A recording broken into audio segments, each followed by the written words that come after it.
need to take my card. There's the Sable card in my top drawer in the back wallet. Just bring it to me in the living room and I'll show you which one to use. Whew. Sorry I'm late.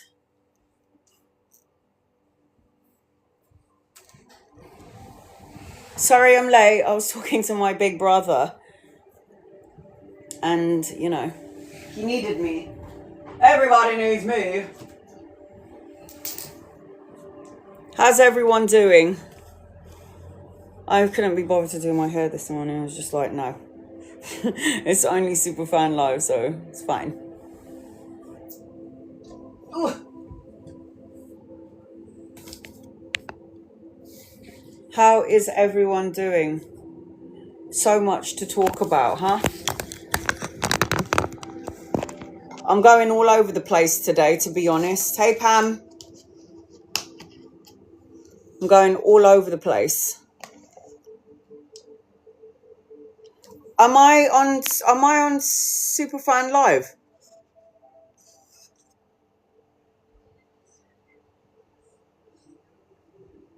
Yeah, I will download it. Am I on SuperFan Live?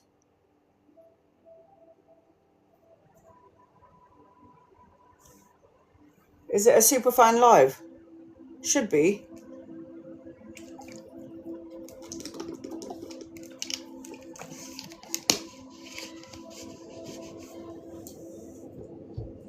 I'll post this up on my YouTube. I still have to post up the other SuperFan Live that I did, but it's just, again, I'm still waiting for it to download.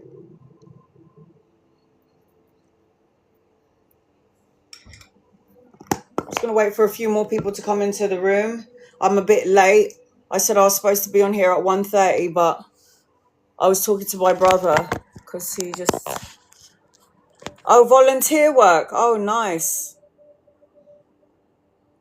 I wanted to do, have you ever, and I'm sure you have, but death doulas? Did I say that right? Death doulas? Where, you know, people are at the end of their life and you just sit with them, I think. I'm not sure exactly what you do, and you just like be by their side, right? Is that what a death doula does?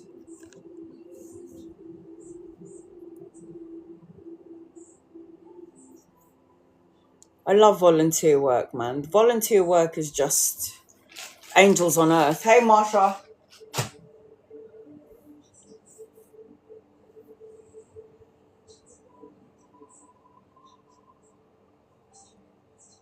I need to do my nails today. They look terrible.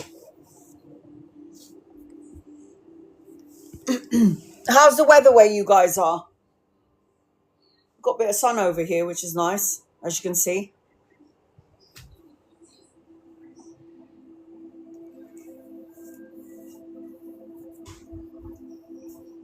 So when you say volunteer work, Gina, what do you do? Like, I know it sounds silly, but what do you do? Do you like give out food and take care of food banks and give out clothing or something? Because when we do volunteer work here, we'll like donate cans, we'll stand together, sometimes we'll do the food thing. But I don't know if it's different everywhere else or if it's exactly the same.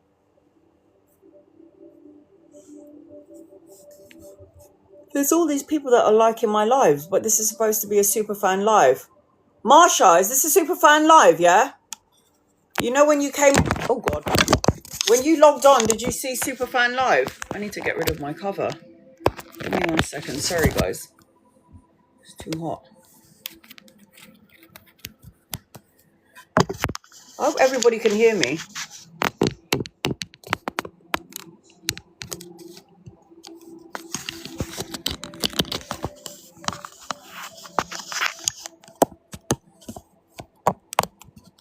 Okay, hopefully that should be all right. Can anyone hear me? Can everyone hear me?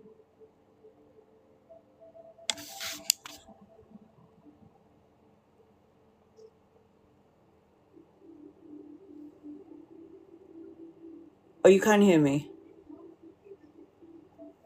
I did. I'm sure I put Superfan live. That's the reason why there's only 3 people in here, because only my Superfans. I am a little bit late. Why is the internet saying it's yellow? Maybe it's my internet. So much to talk about, but I know that people might be. I should have come on earlier. I don't even know where to start, really. Oh, I've got to start from here. Look at that. You're fine. You're not lagging. Oh, good. Okay, good. I've got that page, and that page.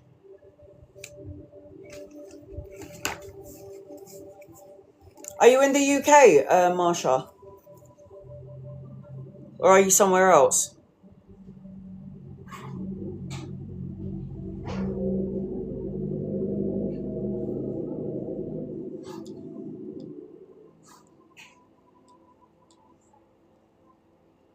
I wanted to talk to you today about near Heathrow. My sister used to live near Heathrow. Well, my bestie.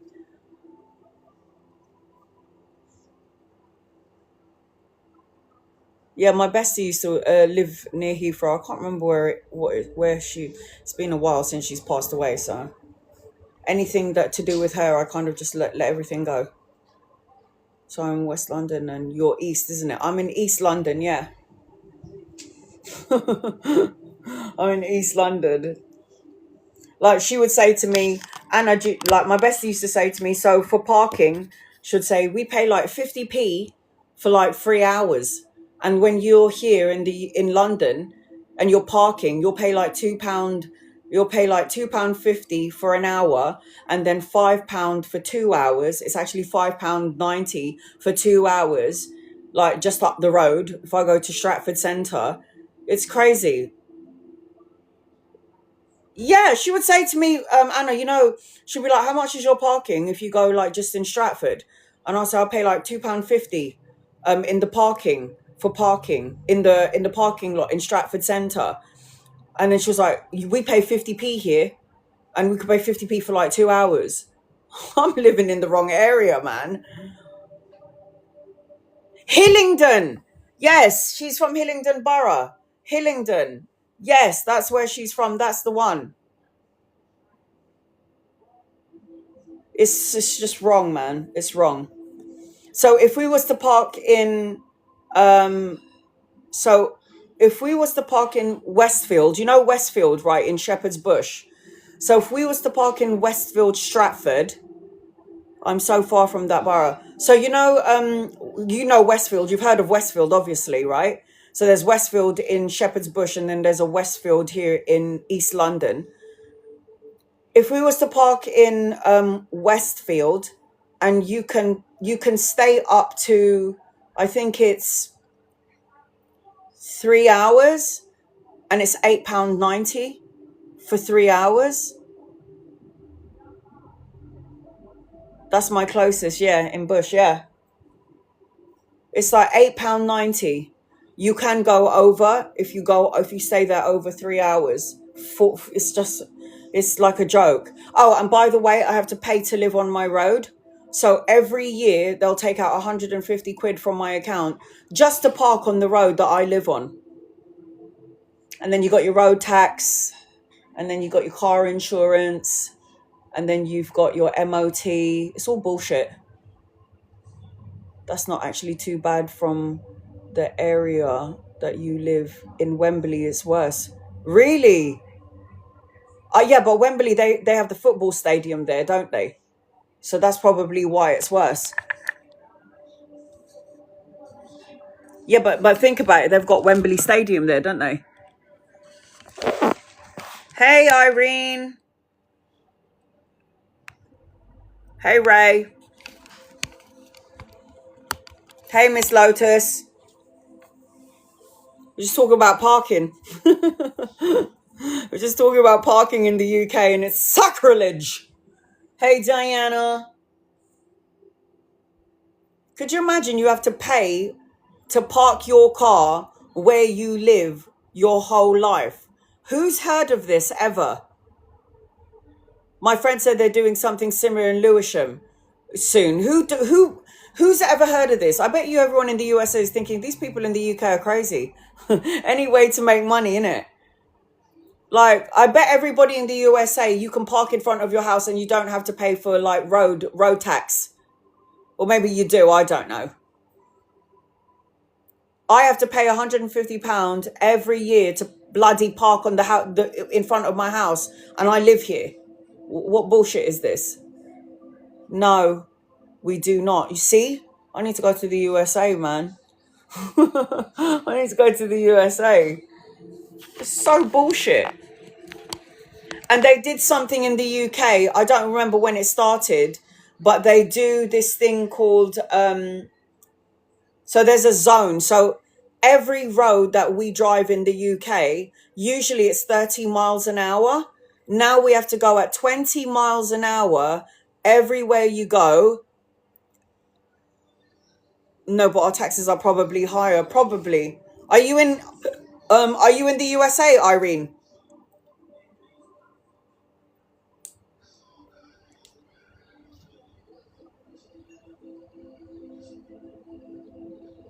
My one of my friends lives in Colindale, £80. See, so your taxes are probably higher. It probably is.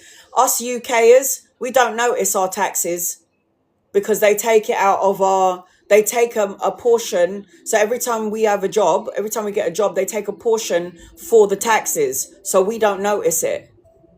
And sometimes people in the UK get tax back. I don't know if you guys have that over there in the USA, but sometimes people in the UK get tax back.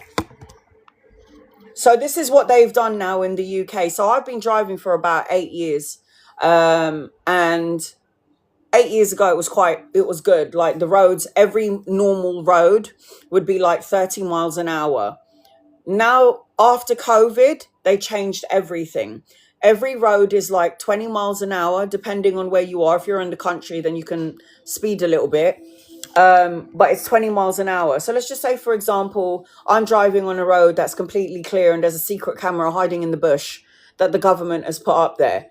If I drive at 24 miles an hour, yeah, it's everywhere. Yeah, 20 miles an hour everywhere. So if I'm driving at 24 miles an hour, they'll take 3 points off your license, because in the UK we got 9 points, I think it is. I don't even fucking know.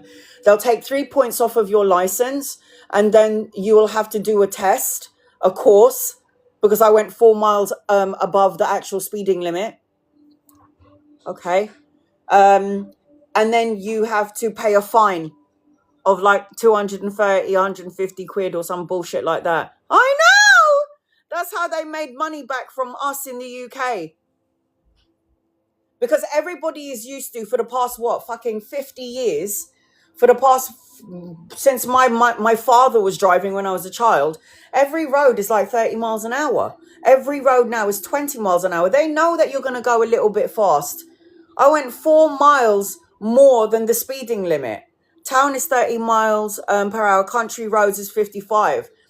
So this is like crazy, and we'll get a ticket if you go like if the speed limit is 20 miles an hour and you go at 21 miles an hour, you'll get a ticket, you'll get a fine, and then you have to do a speeding course. It's ridiculous. Freeway is 70. Ours is like, what is ours? 80 miles an hour, 50, 60 miles an hour. Hey, Edna. It's just like, it's crazy. Oh, my God. It's absolutely crazy. Oh, and then, by the way, we have speeding cameras going everywhere. Oh, that's been in London forever, since COVID. We've always had speeding cameras, but now the speeding cameras is like, they try to disguise it and hide it behind a tree, so you can't see when you're speeding. So then you get a ticket. It's crazy. It's a lot. Like, none of this is going to put me off driving. I love driving. For me, it's a form of therapy. So I do love driving, but it's a lot. Like, my brother is like, I will never get a car. I will never get a car because it's really expensive. And I'm going, I've been somebody who's taken buses and trains, and I will never go back to taking a bus or a train, because having my car is a sense of freedom, no matter how much it costs me.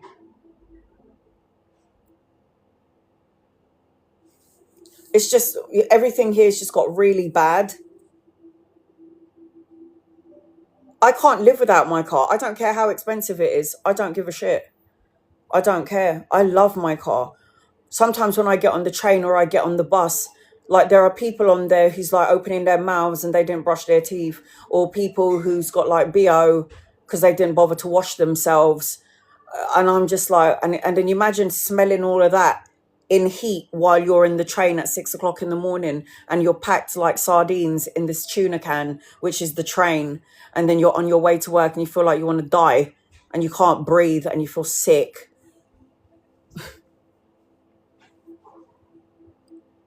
I don't live in London anymore. I can't. I need to be in a wooded area where there's a lake, an ocean, or a river. I understand, though, how everything was pre-planned and predestined in our life birth plan. I understand that. And I did discuss this with you guys before.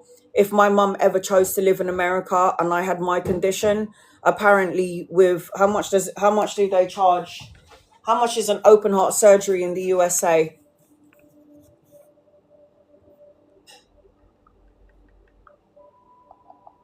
How much is open heart surgery?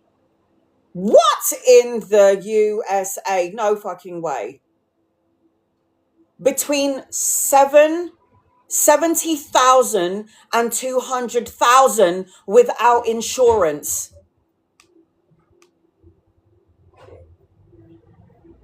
Oh my God. Heart valve replacement is between... What are we doing? Are we shopping for fucking shoes? What? Hold on a minute. I had a bypass operation, open heart surgery, a heart replacement valve, yeah? Heart valve replacement. I've had that. And then it says coronary artery bypass. I've had that too. So are they... What? Is this some sort of a joke? So a coronary artery bypass graft is between 70,000 and 200,000, yeah? And then a heart valve replacement is between 80,000 and 200,000.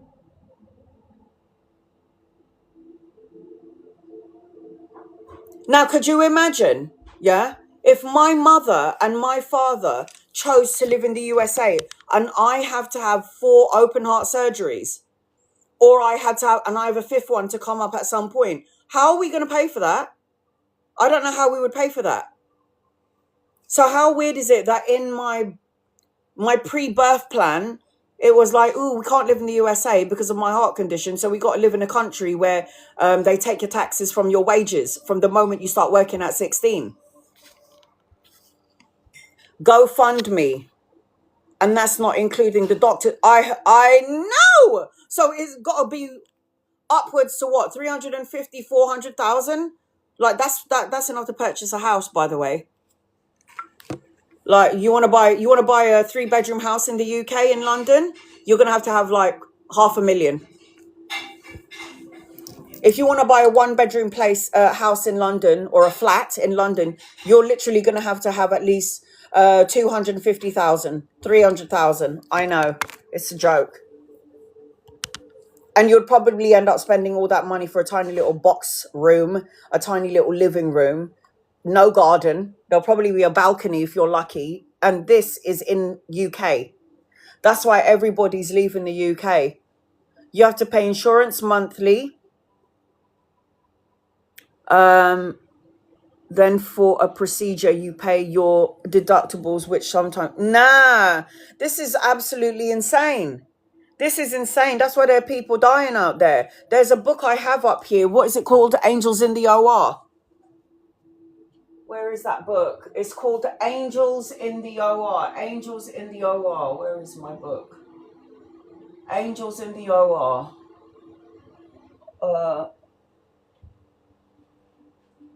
Where is it? Oh, I can't bloody see it. It's somewhere up there. Anyway, there's this book called Angels in Anna. The radiation therapy I had was 1,000 a day. No insurance. My insurance what?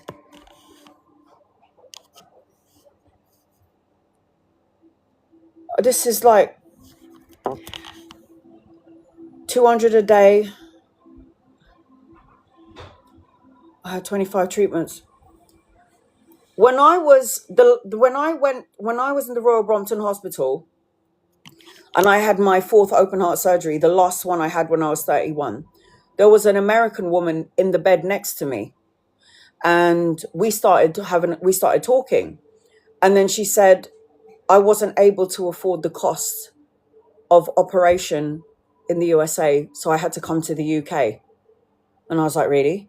And then she was like, well, it'll be 1,000 just to clean my bed, my sheets. And then we had to pay for treatment, yeah? The medicines, morphine, you have to pay for. And then you have to pay for the operation. Then you have to pay for the doctor's fee. And these are all separate costs. And I'm like, rip off. So Angels in the OR, in one of the books that I really need to find it. Hold on.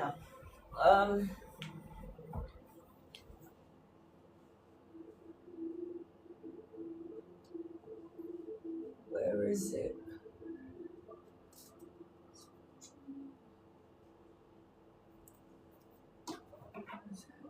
That's not it.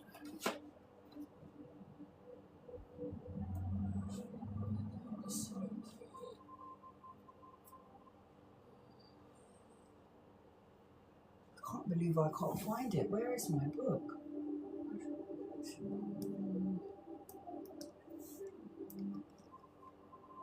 It must be in the other. I'm gonna have to go and find it anyway.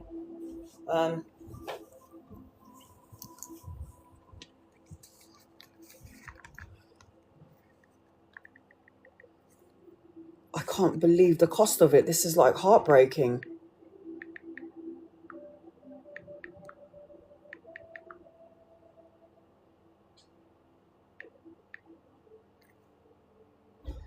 So that's what the book looks like. I think I might have showed it to you before, but it's called Angels in the OR by Trisha Baker. Angels in the OR. So her story was that she got into a really bad car accident. And when she got into a bad car accident, she said, I got to the hospital. I didn't have any insurance. Imagine her whole back from the top to the bottom is smashed to smithereens. So like her whole back, from her neck down to her back, apparently all fractured. Some of her bones were crystallized from the car accident. They basically said to her, she's never ever going to work again. And she goes, I was in excruciating pain. She goes, I was in excruciating pain. And they wouldn't give me any medicine because I didn't have any insurance. So I'd be standing I'll be lying on the gurney. Hi, Patty. I'll be standing on the gurney. Oh, no, sorry. She goes, I'll be standing on the gurney and I'll be lying on the gurney, she said. And she said, I'll be lying there and I'm in excruciating pain. And from the pain, I literally pass out and I keep waking up and then I pass out. I keep waking up. And then that's when she kind of left. Like there was a nice woman who finally was like, oh my God, what is this woman here? She's been in a car accident. Why is she just in the hallway? Why is she in the hallway? And basically what happened was she left her body.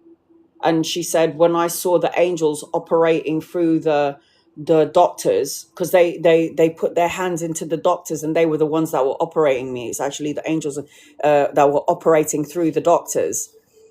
I was like, her story was crazy. Oh, sorry, there you go. I was supposed to do that. Angels in the OR. Has anyone got this book? Anyone ever heard of it? It's a great book. I tried to find it here, but I must have put it somewhere else.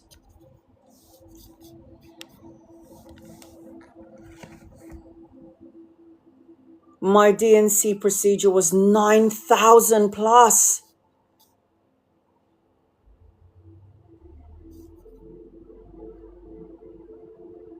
Oh my God.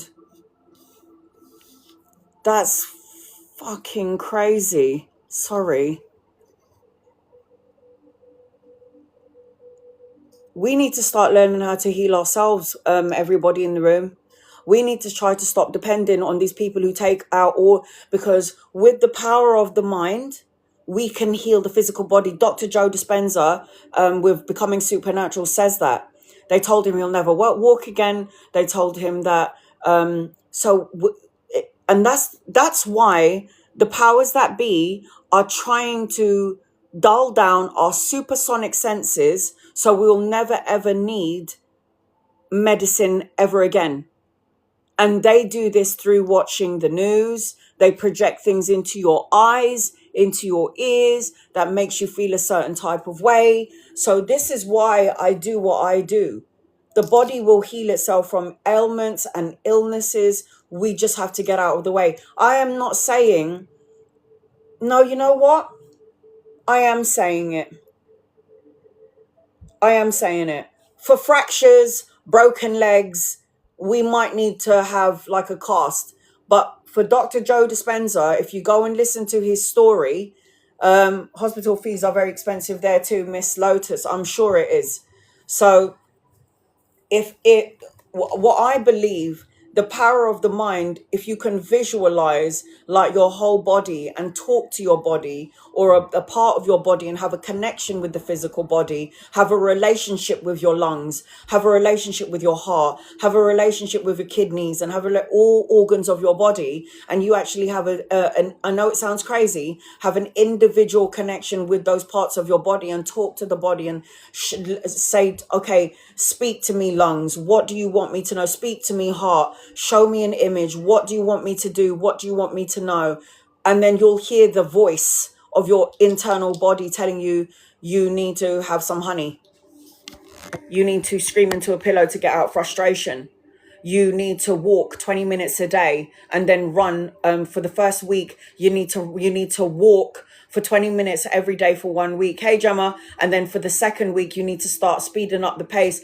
And if your body is telling you to do that, and this will fix your organs and your kidneys, you need to drink, you need to have turmeric in your water with whatever, so you can get rid of inflammation. Your body will speak to you and tell you what it needs to do if you have a dialogue with your internal organs. How crazy is that?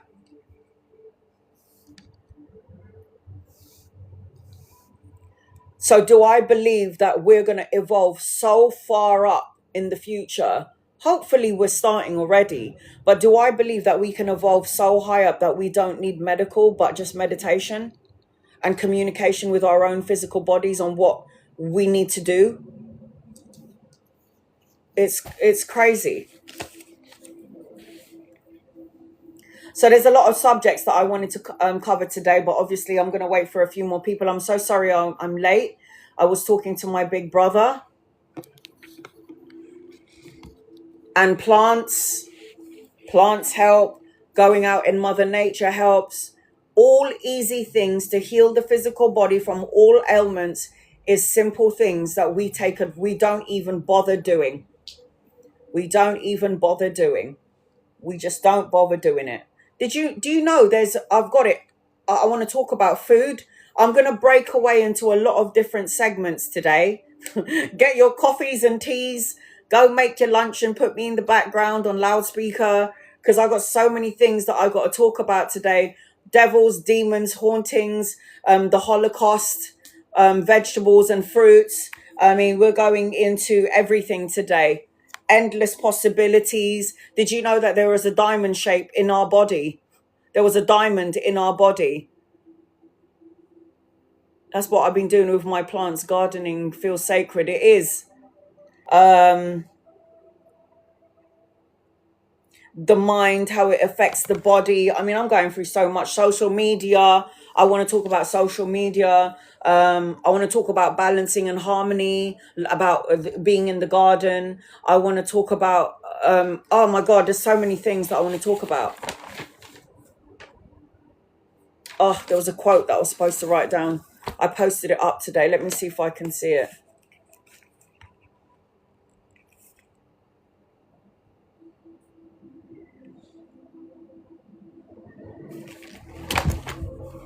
So much stuff.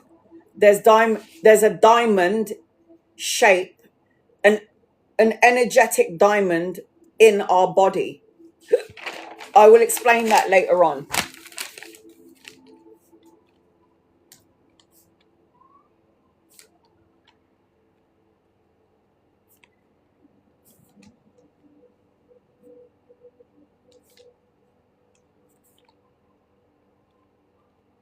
I want to start, but I know there's going to be more people coming into the room. It's my fault. I'm late. I'm so sorry, guys. I haven't spoken to my brother in a while, and I'm the go-to girl. I'm the go-to sibling when everybody wants to talk about their issues.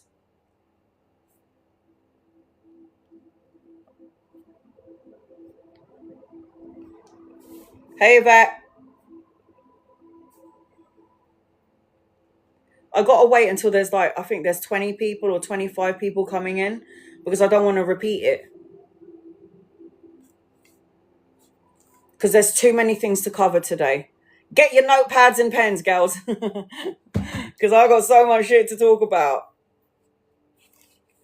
Like I was saying earlier, social media.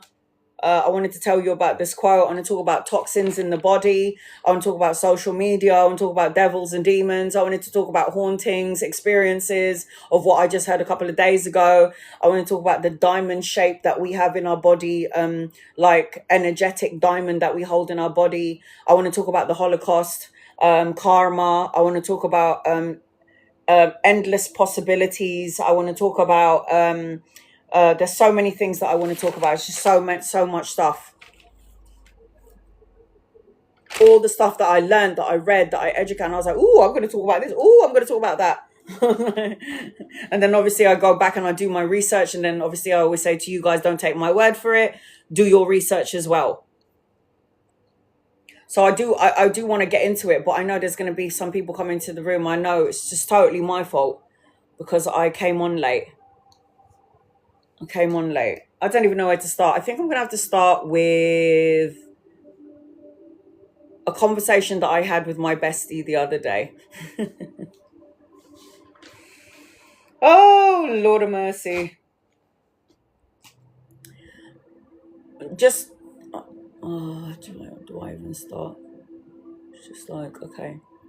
It's about spirits.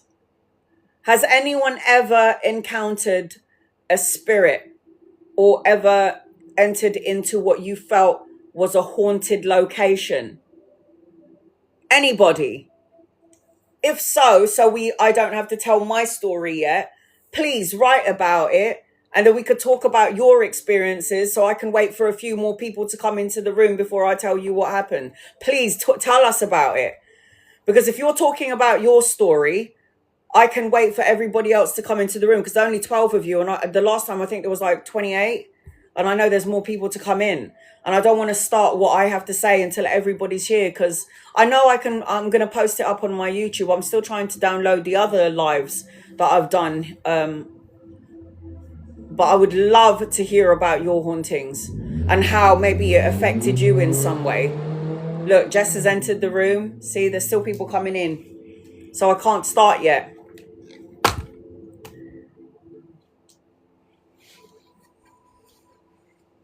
Like just going into a haunted place, and then a feeling associated to the place that you went. I've had noises and shadows when I was young. Yeah. So you're open, Miss Lotus. Noises, and that is a common one. And then you try to rationalize. There's the ice cream van again. How weird is that? Is this like a normal time that it comes, or what? They used to show me them a lot when I was younger. Yvette, yeah. So you have the third eye opening. No, not really. But when I used to watch paranormal stuff, I see stuff while I'm sleeping. That opens your senses up when you watch paranormal stuff. And like paranormal stuff that, real stories about what happened to people in their homes. I love watching shows like that because for me, it's education to do and what not to do. What to do and what not to do.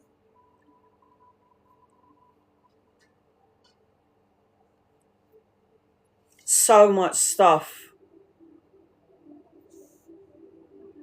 Mo, first when I was 15, in the middle of the night, asked, intense feeling, something there. You know when something's in the room, innit?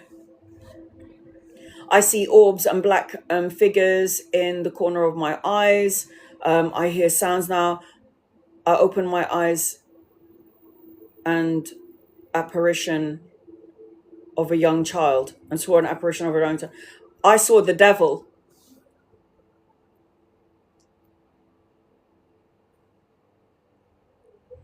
And when I say I saw the devil, I saw the horns and the red skin.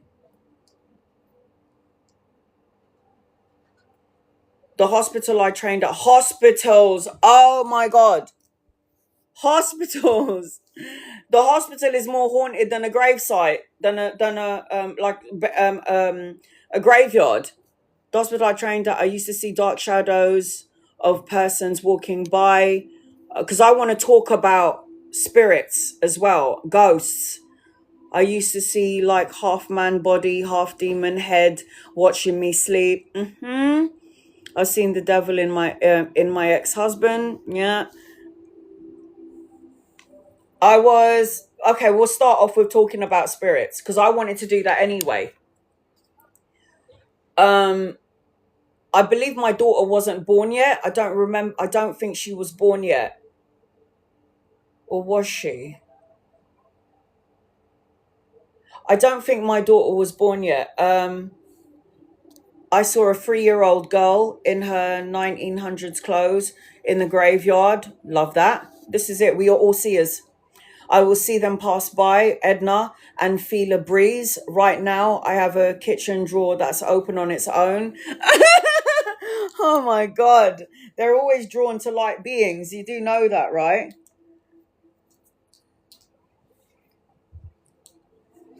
Sometimes it's our loved ones trying to get our attention. Sometimes it might be the spirit of the person that lived there previously and is like, what the hell are you doing in my house? Who are you? So you always have to set the intentions when you go in there and just be like, look, I'm going to take care of this property. This is my space as well as yours. You should be on the other side with your family. So we'll talk about me and then I'll tell you about what happened with my bestie when she was here the other day. I think it was my early 20s.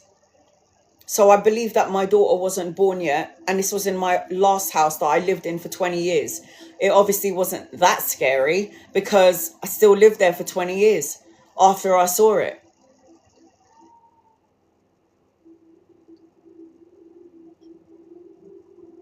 And please respect me. Yeah, because they have to respect you. You have to claim your space. Like, I'm happy for you to stay here, but do not hurt. Otherwise I will get rid of you. And I have the power to do so. If it's family members, you lot need to piss off and just come to me in dreams. Stop touching my drawer. Give me messages from my dreams. So I was in my early 20s and I was living in the house that is literally 10 minutes away. I lived in a house where their children got killed. My God. No wonder your abilities opened up. You probably even had it when you were younger, but it probably blew wide open, Yvette. This is like crazy. So I'm going to say this. Okay, so I was at my early 20s and in my bedroom, which I once again shared with my mother because me and my mum have always been together, there was like a boiler section, which was really weird in the house. So in our bedroom, there was like a corner cupboard and there was the boiler in that section there. I feel my best friend's energy and it's goosebumps when I was at his grave and his image popped up in my head. Yeah, so they communicate with you, third eye third eye, and you can ask them to do that. If you're like, I don't want to see you as an apparition because I'll scare the shit out of me, come to me in my third eye. Show me in a vision or a dream. Once I saw an angel, but it was red, and the next day I heard someone died. One of my nieces is able to know when somebody's going to die, and also know when somebody's pregnant. That's her gift. One of my nieces, she's able to know. She's like, someone's going to die soon, I know it. And then somebody in the family dies, and then she'll say, someone's pregnant, and then somebody's pregnant. That's her superpowers. We all have it, but some of our senses are stronger than others. So anyway, so there's this corner cupboard in the corner of my house, yeah? And I don't know, I opened it and it looked normal enough, but we don't know what's looking back at us in this where the boiler is, right? So I remember one night I was in a really deep sleep, and I know I was like really interrupted. This sleep felt really uncomfortable for me, and I didn't like the feeling of it. And it wasn't about fear. I wasn't afraid. They talked to me. I could see them, but they talked to me. I could see them, but they talked to me first. So you're a medium, Sophia? So I'm in a deep sleep, but I'm in the physical world, but I'm out of the physical world. So I'm in what you call the in-between. So I'm here in the physical world. I know my body's in my room, but then I'm on the other side as well. So I'm somewhere in between the reality and reality, because over there is our real world. This just happens to be our reality here in the physical world. So anyway, something shook me, and I opened my eyes. I see the boiler door open, and I see this 8-foot tall red beast, red skin, massive black horns. And back then, remember, I was in my 20s, so I haven't had an open heart surgery. The last time I had an open heart surgery was when I was 8, and the next time I had an open heart surgery was when I was 31. So to see this the devil in the corner of my room that came out of this the boiler cupboard, I was like, I don't even remember what I did, I was just like, oh my god, and I can hear the breathing, like the breathing, and I just remember thinking to myself, and the hooves, he had hooves for feet. And I just remember, and I'll tell you, it was scary, but I wasn't scared. I don't know how to explain it. I don't know how to explain it. Because usually, and this is me awake now. I'm awake. I'm not in between. I'm awake. But it was like my soul was drifting between here and there. And then I opened my eyes because I didn't like the feeling. And then as I opened my eyes, maybe I was still in the dream world, I saw that thing in the corner of my room, and the cupboards were open. And I was afraid, but I wasn't afraid enough to run out of the room. I just sat there and I was like, oh my God. And I didn't even freeze like a lot of people do when they're scared. I was just like, oh my God. And it was with the word God, it disappeared. It was the weirdest thing. It's like I was afraid, but I wasn't afraid. And it didn't make no sense to me.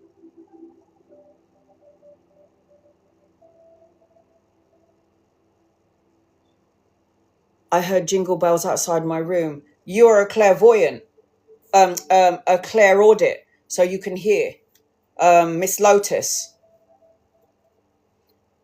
So that was one of my experiences. And I want to talk about devils and demons, by the way. There's a purpose to everything here in the physical world, because here in the physical world, everything goes. I've always known that my best friend was a medium. I've always known she was a medium. But this bitch is scared of her own shadow. So I had two besties in my life. I have Chrissy and I got Shivy. So did it have an expression on its face, communicated with you or something? It just looked at me. It was like it was trying to make me afraid, but at the same time, it was like when I didn't have that connection or communication with my guides, it was like, just observe it. There was no, it was like, it was, you know, when what negative entities do, or spirits, or what you want to call demons, what they do is trying to intimidate you and create fear because it gives them power and energy. But I was somewhere in the middle. I was afraid, but I wasn't afraid. So it didn't overpower me because I was 50-50. I wasn't 70% afraid and then, you know, the rest not afraid. It was more, oh my God, are you actually in my room? This is fucked up. But I didn't get up and ran. I sat, I was there until I went, oh my God, are you in my room? But the moment I hit the word God, it just dissipated. It just disappeared. So my bestie came over the other day, Chrissy, and she was like,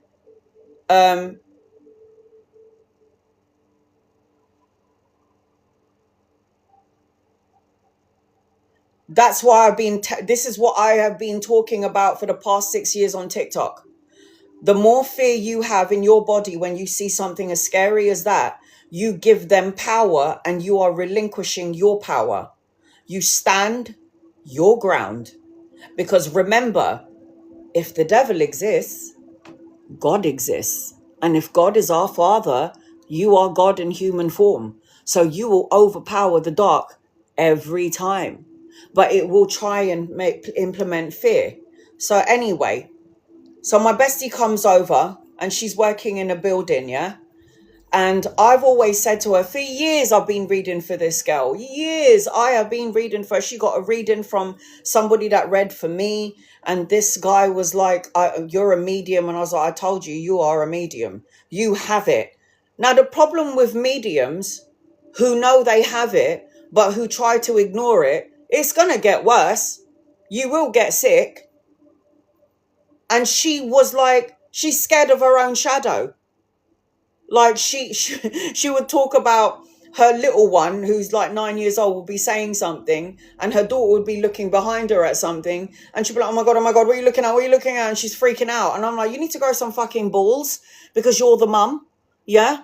You're the fucking mum. So grow some fucking balls. What are you going to do? Hide behind your 9-year-old if you see something odd? I was like, grow some balls, you idiot. You're the mum. So because her daughter is so like tuned in, she sees angels and everything. So she's very special. She had the umbilical cord around her neck. So she does have like these, there's a reason for everything. And I know that sometimes children who have umbilical cords around their neck, they come in with special abilities. I know that sounds crazy, but it's true.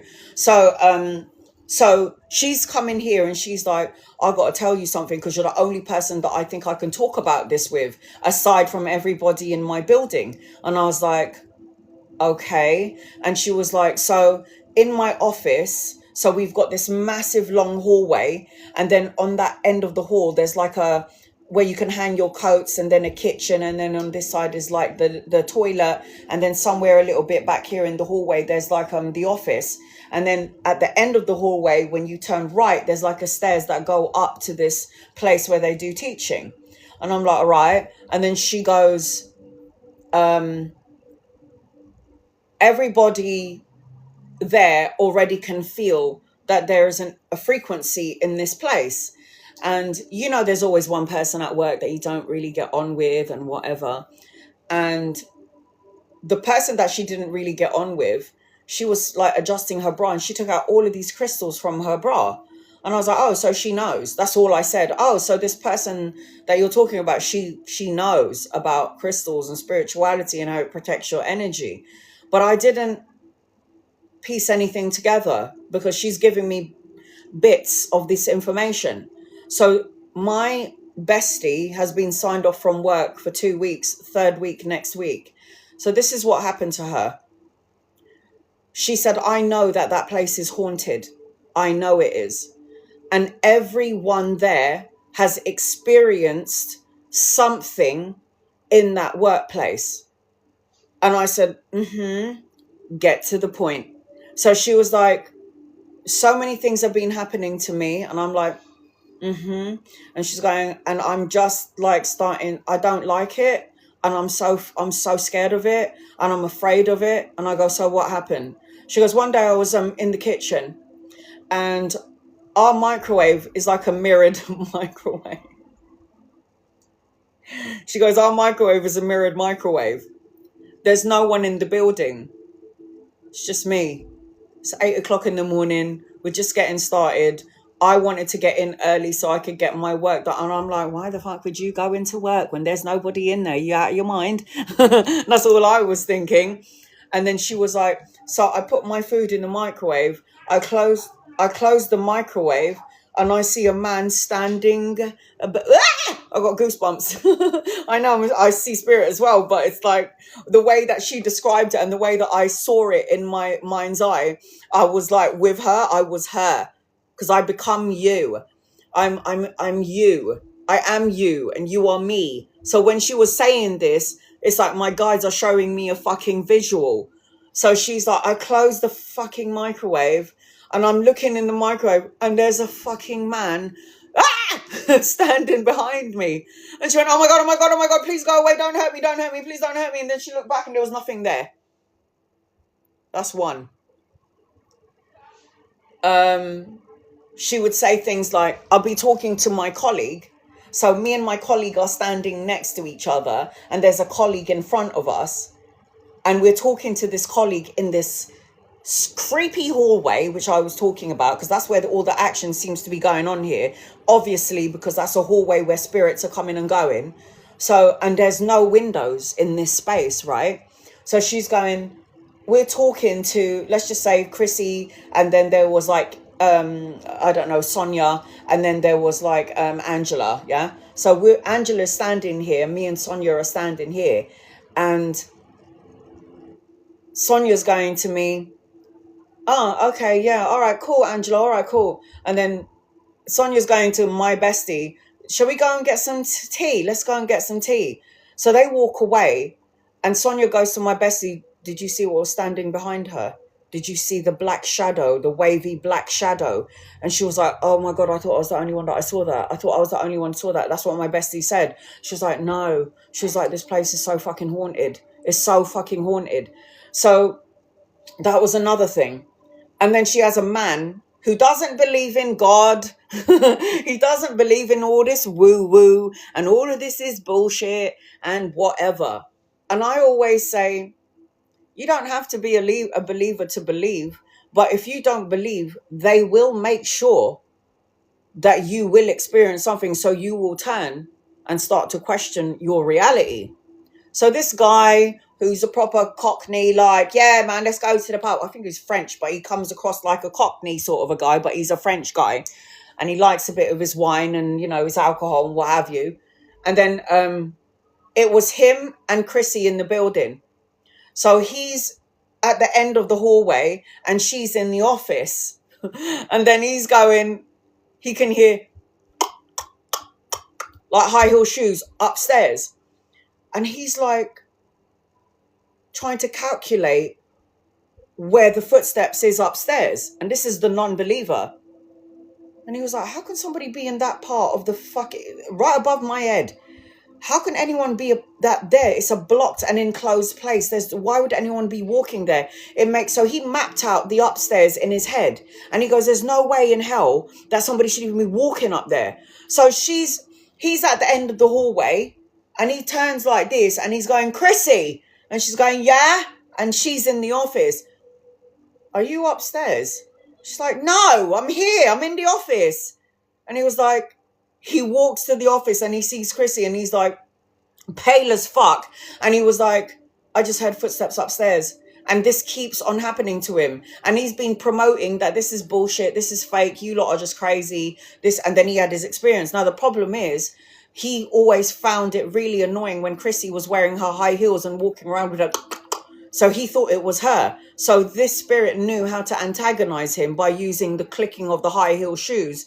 But the where upstairs, it wasn't laid out for somebody to walk like that. So he was like, I'm not going to lie, I'm shitting it. That's what he said. I'm not going to lie, I'm shitting it. There was another time in this fucking building where my bestie was in the work office, and her colleague is upstairs sorting out the platforms upstairs, like this room upstairs. And the kitchen is on that corner, right at the end of the hall in the corner. She goes, I can hear hustling, bustling in the kitchen, yeah? And then she gets up off her seat, and then she puts her head through the corridor, and then she goes, hello? And then someone went, hello? And it was a man's voice. There's only her and her girlfriend, her female colleague upstairs. And she went, no, no, no, no, no, no. And she screamed to her friend, and she was like, come down, come here. Oh my God, did you hear them? She goes, no. She goes, somebody said hello to me. It was a man. There's no one in the building. She's you and me. And she freaked out. That's not the worst one. I've got to tell you the lineup to this hauntings in this building. This is the worst one. Oh, I saw the face. She said to me, I got into work. I could see the face. I got goosebumps. I'm sorry. I've got and I said to her, you know, ever since she told me that story, I can fucking see the image of that girl. They're not solid. The guy in the microwave, she turned and there was no one there, so she couldn't tell you if he was solid. She knew that it was a spirit, because you can't just disappear in a hallway. There's nowhere to go unless you're going all the way to the end of the hall, and there's nowhere to go. So, and then there's the hello. How can she didn't go and investigate, because she's a pussy. She's fucking scared of her own shadow. So anyway, I'll tell you this one. She goes, I come into work and everyone is at work at this point. The building is full. She goes, I go into the cupboard area and she goes, hey, Lisa. And she goes, I open up the cupboard to hang my jacket, and I look down and there's a woman. She had like 18th century up to here pajamas with the fluffy neck. And it was like, when I saw her, she was shocked that I could see her. But the creepy part about it was she was like this, and she went, and the whole smile went up like that. And I was like, and then she went, ah! She fucking ran. She ran. And I was like, when are you going to realize that, oh my God, yeah. She was like, I opened up the cupboard to hang my jacket, and I looked down and I see this woman, and she looked like she was so, oh my God, she can see me. And then she went, and then her whole face, like the way that my friend did this smile, I was like, ew, ah! I was like, no, I don't like it. And then she was like, oh my God, I screamed. Everybody ran down. She was like, this fucking place is haunted. It's fucking haunted. Somebody bring some sage in. And I said to my friend, you're not acknowledging them. And they're going to make everyone ill. And you know what? Her eyes went really big. She goes, you know the guy? He's got gallstones. He had to have an operation. The other one, she ended up getting high blood pressure. The other one quit her job. I collapsed twice because of my anemia and low on iron. And I've been signed off from work for 3 weeks. She's not going back to work next week. I go, do you know what it's like for them spirits in there? That they're trapped in there? That you people who are alive with energy are just walking past them, and they're just waiting for somebody to acknowledge them. Go into the light. Your family's waiting for you. Go into the light of God. Burn a candle. Get some sage. And I go, she goes, there's no windows there. And I go, is there like a back door that they can escape? She goes, no, because the back door doesn't go into the opening. So I said, you're going to have to burn a candle. The white light of the candle, the light of the candle will get them back into heaven space. I go, this is one of two things. When they're frustrated, they're going to affect you health-wise. They will make everyone sick. And it's true. Because imagine a spirit who's frustrated, trying to get your attention. You know I'm here. So I said to my bestie, I go, look, put yourself in their shoes. Because you're a spirit in a body, right? Their spirit is out of the body. Some spirits don't want to cross over because of the life that they have lived, and they were probably really bad people, and they don't want to cross over because they think they're going to be in hell. So it is your job as the medium. And it seems to me like everybody in our workplace has an ability because they're all experiencing all this freaky shit, but no one is acknowledging the spirit. So I said to her, you have to say in your mind, I said, these are things that you should say when you walk into a space anyway. I said, there's a Hawaiian tradition called Ho'oponopono. And there are the words that they use that you should say every time you come into a space. I love you. I'm sorry. Please forgive me. Thank you. I love you to the energy of the love vibration for the space. I love you. I'm sorry for whatever happened to you and whatever was done. I'm sorry. I love you. I'm sorry. Please forgive me if I've upset your energy and I've interrupted your space. Thank you for listening. So you just say that in your head when you walk into a home, into a stadium, into a place, because energy imprints are left in that space. So there is this tradition. I say those lines when I wake up in the morning for in my own house, but I say those words in my own house. Those are that is a part of my mantra. So I said to her, take my word of advice. I go, I've given you a tune-in fork. There's one of two things. The spirits are trapped in that place and they need someone to acknowledge them and set them free. Or a spirit is choosing with their free will to stay in that space because they're afraid of the afterlife and they're afraid of hell and purgatory, which doesn't exist. They have to forgive themselves. They have to forgive everyone else who's hurt them, and they can cross over into the light. And you just let them know that. Speak to them in your head. They can hear your thoughts. The other thing, and the other reason why a soul could be trapped there is because there could be a demonic energy that is trapping the souls in that space. So you would then have to do a proper cleansing, like sage, smudging, tuning fork, singing bowl, lighting a candle, saying God's prayer, doing the Archangel Michael prayer if there's demonic energy there, for him to lift up that energy so the spirits can go free, and then to cleanse the space and seal it with protection by doing the sign of the cross with holy water, etc. So this is what I said. I said, in terms of you, because they triggered your iron, because she fainted in the hallway twice. That's where the energies are passing through. So all alive people and then all the spirits are going back and forth in this hallway. The energy must be a vortex or a portal in that space of energy that's just coming in and out. No one is being acknowledged. So I said to her, because it's not your building, you need to, I gave her a bloodstone crystal with a heart and like a little round circle in it. I said to her, you're a medium. She goes, I don't want it. I don't want it. I don't want it. I don't want it, Manong. And Manong means big sister. She's like, I don't want it, Manong. And I'm like, you can say you don't want it, but your soul signed up to be a medium. So you can not want it as much as you want, but the more you ignore it, you're going to get more ill.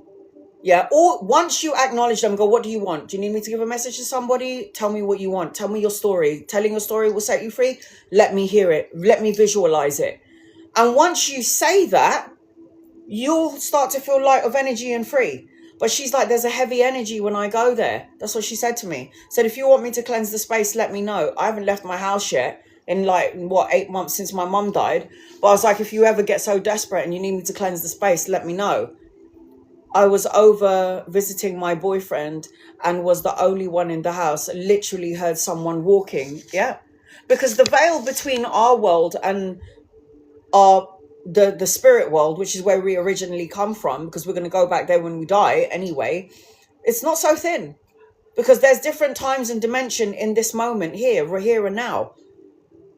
I also did my research about devils and demons. Did you know God created devils and demons so that they could lead us back to the light? Did you know that some people will go through being what is it called? Yeah, and that makes so much sense here in the physical world. What is it called when a demon enters your body? Possessed. Did you know possession was a soul contract? And that person would say, I want to have a lifetime where I want to completely forget where I am.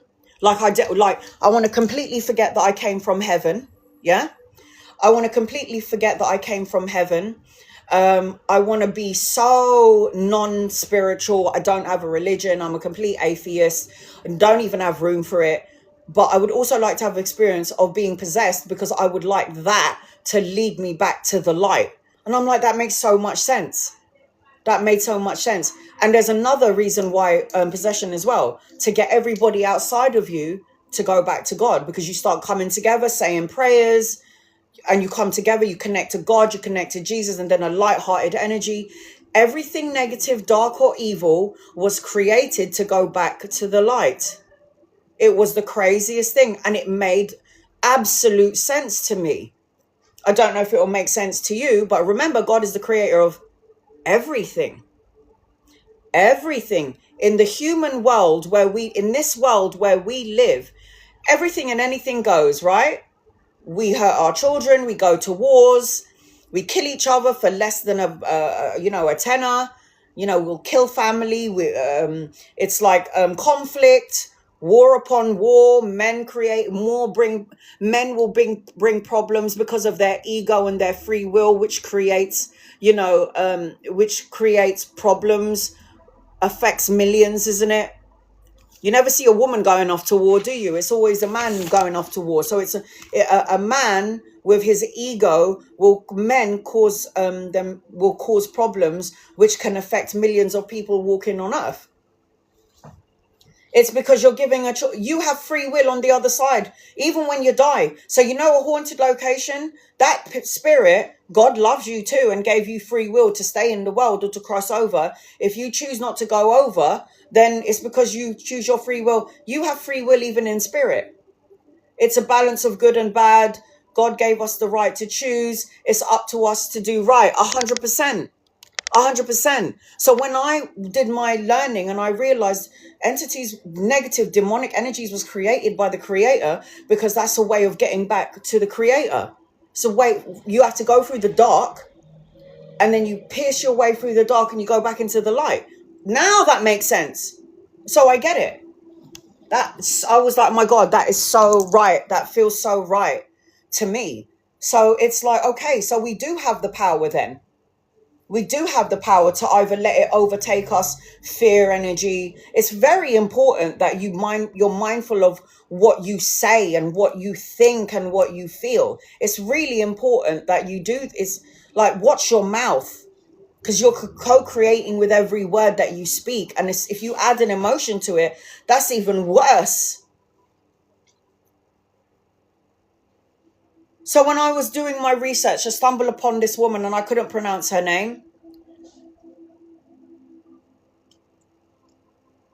I wasn't paying attention to spirit. She took my spirit for a few moments until I agreed to pass a message. They just need you to acknowledge them. I know you're here. Visions, dreams, what do you want me to know? Respectfully, what do you want? Don't show yourself to me in the physical. If you want me to get your story out there or put your message across, you're going to have to come and give it to me in a dream or in a vision. So you just have to set your intention. It's really important that you do so. So when I was doing my research, I stumbled across this woman who was a Jew, and I can't remember what her name was, but she's amazing. I've got to find out what her name was. So anyway, she was talking about when she was a little girl, Hitler came into the camp, and I'm going everywhere today, guys. Everywhere. Social media, demons, spirits, everything. I'm going everywhere. So you just get yourself some teas and coffees and snacks and just take notes if you want, but I'm going all over the place today. So this woman was saying how, and we already know this, but I wanted to give you this woman's story because it touched my heart in such a big way. When I was a little girl, Hitler came in and took all the women and took all the men, and separated the men, women, and children from each other. the men was put on a different site, the women was put on a different site, the children were put on a different site. That's what they were talking. She was saying. She said, in the war, in that time where Hitler was, they tried to separate. I've got my tea, no snacks, Gemma. She goes, so in that time when they separated all of us, we all went to different countries. When my twin sister died, she finally showed herself to me, and I wanted to know if she was okay. She wouldn't have been able to show herself to you if she was okay, if she wasn't okay. They would be somewhere stuck in the in-between. But I feel like every time I connect to your sister, I feel like she's great. She smiled and stepped into me. There you go. So obviously she's okay. And why wouldn't she step into you? You are one soul divided into two. So that makes sense. So she was saying some of us ended up in England. Some of us, the children, that she didn't know where her parents were. But she said some of the Jewish children ended up in Holland. Some of us in UK, some of us in like Turkey, some of us in Egypt, back in the day with this whole Hitler business, yeah? And she was in England. She's an artist now. And basically what happened, she was saying how when I was in my 20s, I kept getting like dreams of people, visitations. I keep seeing angels. And in one of my dreams, an angel came to me and said, you need to paint what happened to you in the Holocaust. So she started doing these paintings in her 20s. And then they said, in your 30s, you're going to be having a gallery and you're going to go back to USA. And she thought this was a load of crap. She remember she's got no family. She doesn't know where her family is. All her family's been divided. All siblings, parents have been, either her parents are killed because of Hitler, or her siblings are killed because of Hitler. But all she knew is that as children, they were all separated to different countries to be saved from this war. So she's saying this angel visited me in my dream and said that I'm going to be a painter and I'm going to have a gallery and that I'm going to go back to the USA. And this was in the 20-year period of her life, in her 20s. So everything that this angel told her in the dream, it happened. So she hits her 30s. They tell her to stop painting. And then she's like, who am I talking to? I want to see you. I need to see who you are. So later on down the line, there was this man who comes into her energy. And she can see this man full body. That is so crazy to allow one man to kill all of these people. There's a purpose for all of these things, by the way, just letting you know. So I'm just going to say this and I'll tell you what will happen to Hitler. So she goes, so there's this man who comes into my space and he's a full-blown man. And she's like, who are you? Because he walks into her space. I don't know where she was at the time, but she wasn't at home. She was somewhere like in her gallery or something, because she had a gallery at this time. So this man comes into her space and he's sitting there and he's like looking at her paintings. And then he said to her, I'm your guide. And this is a full, like a solid man. I'm your guide. And she goes, you're my guide? Really? She's like, you don't look very spiritual. You don't look like a spirit. And she goes, yes, I chose this body so I can connect to you. Has anyone seen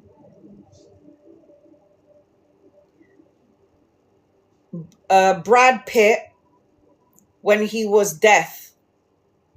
Meet Joe Black. I just took this body so I can communicate with you. Meet Joe Black. Oh, Irene, you need to watch it. Meet Joe Black. So he goes and dies. He gets run over by a car. And then a spirit enters his body. And it's all just really great story. It's a good love story. Even though I'm not so sure if I want to be in love with death. But, you know, whatever. So anyway, writing it down. Meet Joe Black. So anyway, he goes, I chose this body so we can have a conversation. So she's asking him all these things. She's a bit skeptical about him. And he's like, he was going, I just want you to know that your mother and your father are dead. That's what he says to her. And she was like, what? And she goes, and this is already way into her 30s, right? Way into her 30s. And I want you to sell, you're going to have to sell your gallery because you won't be selling these paintings. You have to keep 36 of them in your family, and you will be painting again. But right now you need to close the gallery, and you have to keep 36 paintings. Later on in the future, you'll be back painting again and all of this stuff. And as this woman is being interviewed, I could see all her paintings in the background when I was doing this research. And she said, he goes, we all choose how we want to leave. And she goes, so are you telling me that my Jewish brother and sisters, they chose to die in the Holocaust that way? And he said, yes. She goes, yes, they chose to die in the Holocaust that way. And then she goes, why would they choose that? And then he said, because this is how much karma they got removed. Their own personal karma. They all came together to be gassed by Hitler to remove so much of the karmic energy that they have gathered up in all of their lifetimes. So to die in the Holocaust is what they chose to do. They chose to go out. And then she goes, so we choose everything? And then the angel goes, it's like a bonus. What, getting gassed in the Holocaust? It is like a bonus for that, because we know we don't die. He said, we don't die. He goes, you know the soul is everlasting. You know you've died 1,000 times before. When you die and you leave the body, I told you, when I left my body, I had no attachments to it. I have a child here. I didn't want to come back. I had no attachments to this body whatsoever. I was more than happy to fucking leave. I was like, nope, you got to return. I was like, no, what? Why? It's crazy. But what this angel said to her was, them dying again in the Holocaust was how much karma they got rid of. They were removing karma built up from all of their past lives. And in order to remove the big bulk of karma, like 80% of their shit, they were like all agreed collectively to die in the Holocaust. There is choice, and choice is given to everybody in the physical world as well as in the spiritual world. And they say that when you die, this is what she said. This is what the angel said to her. So what happened to their souls? And then the angel said, you go to a place that is called the Bascal. You go to the Bascal. And when you go to the Bascal, for me, this is the life review. But this angel called it the Bascal. When you go to the Bascal, you go to learn and look at what you've done, what you need to learn next, so we can come again. So that's what he said. And then she said, what happened to the evil one? So she's talking about Hitler at this point. And then she goes, the angel said, the evil one, Hitler, has to learn and grow on the other side. And Hitler has to become that of what he hated, a Jew.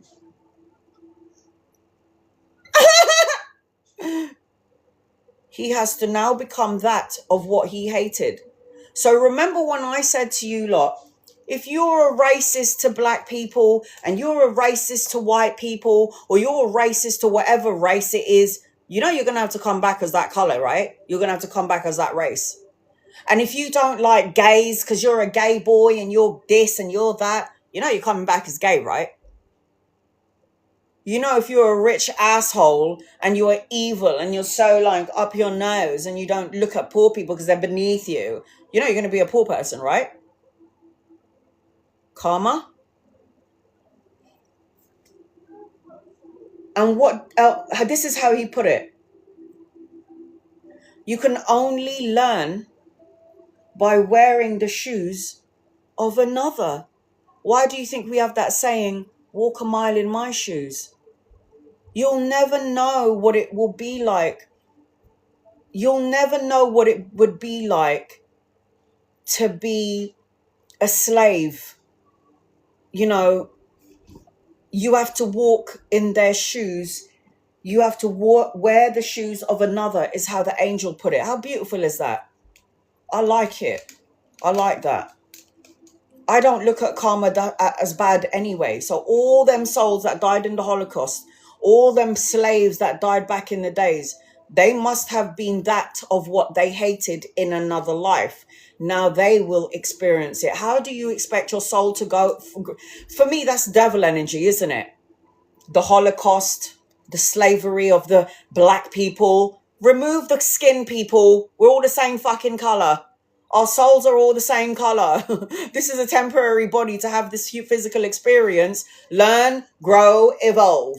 You are not your name and you are not your body. You are just having an experience here, and then bye-bye world. Maybe I'll come back again. I'm not sure. So you just have to remember that you can't do anything wrong here because everything is a lesson. That's what the angels and my guides keep saying to me. You can't get it wrong here. We'll be so hard on ourselves because we're so human. We have the human mind. But in spirituality, in the higher, God says you can never make a mistake down there. All your mistakes are actually just lessons. They're not mistakes. 100%. Like this angel said to this woman when she said, so what will happen to the evil one, Hitler? And he was like, the evil one has to go over there and learn, and then they will learn by wearing the shoes of the other and become that of what they hated. Isn't that so good? Isn't that so good? Like, for me, that's right up my alley.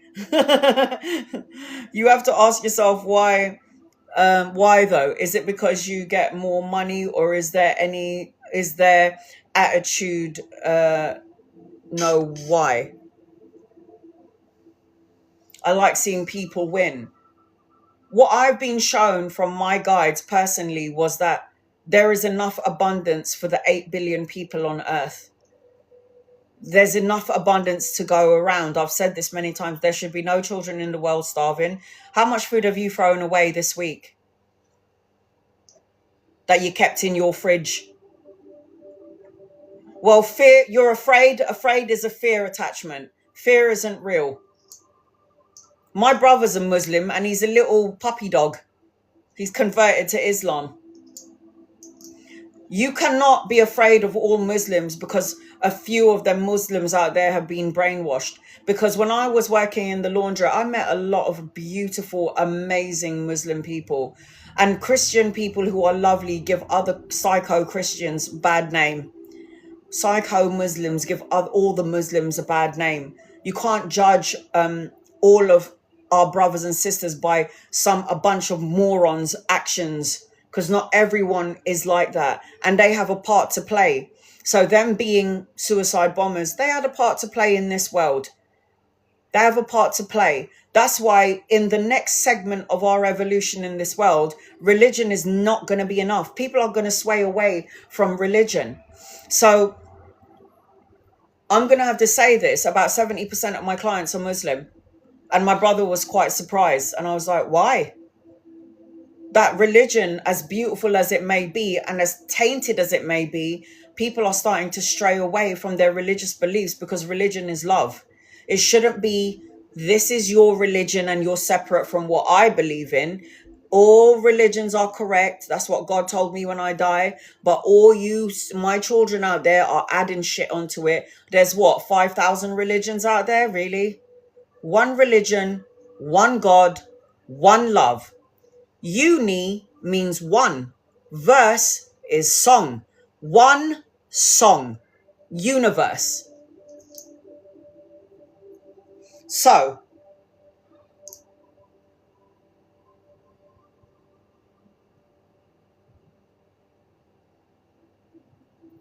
Danny's sister-in-law is a Muslim, as his older brother is married to one. Is there attitude, or is it something that the person, because they're jealous? Just take it as all of the above. All of the above. We will only grow and evolve in this lifetime if we have every experience that a human has to experience. Every. I bet you somewhere in a past life you had cancer. I bet you somewhere in a past life you had a brain injury. I bet you somewhere in a past life you killed your brother. I bet you in somewhere in your lifetime you lost 7 children. I had a friend that was a skinhead who loved me but hated black people. I asked him how he can love me. Because you have a soul connection in some way.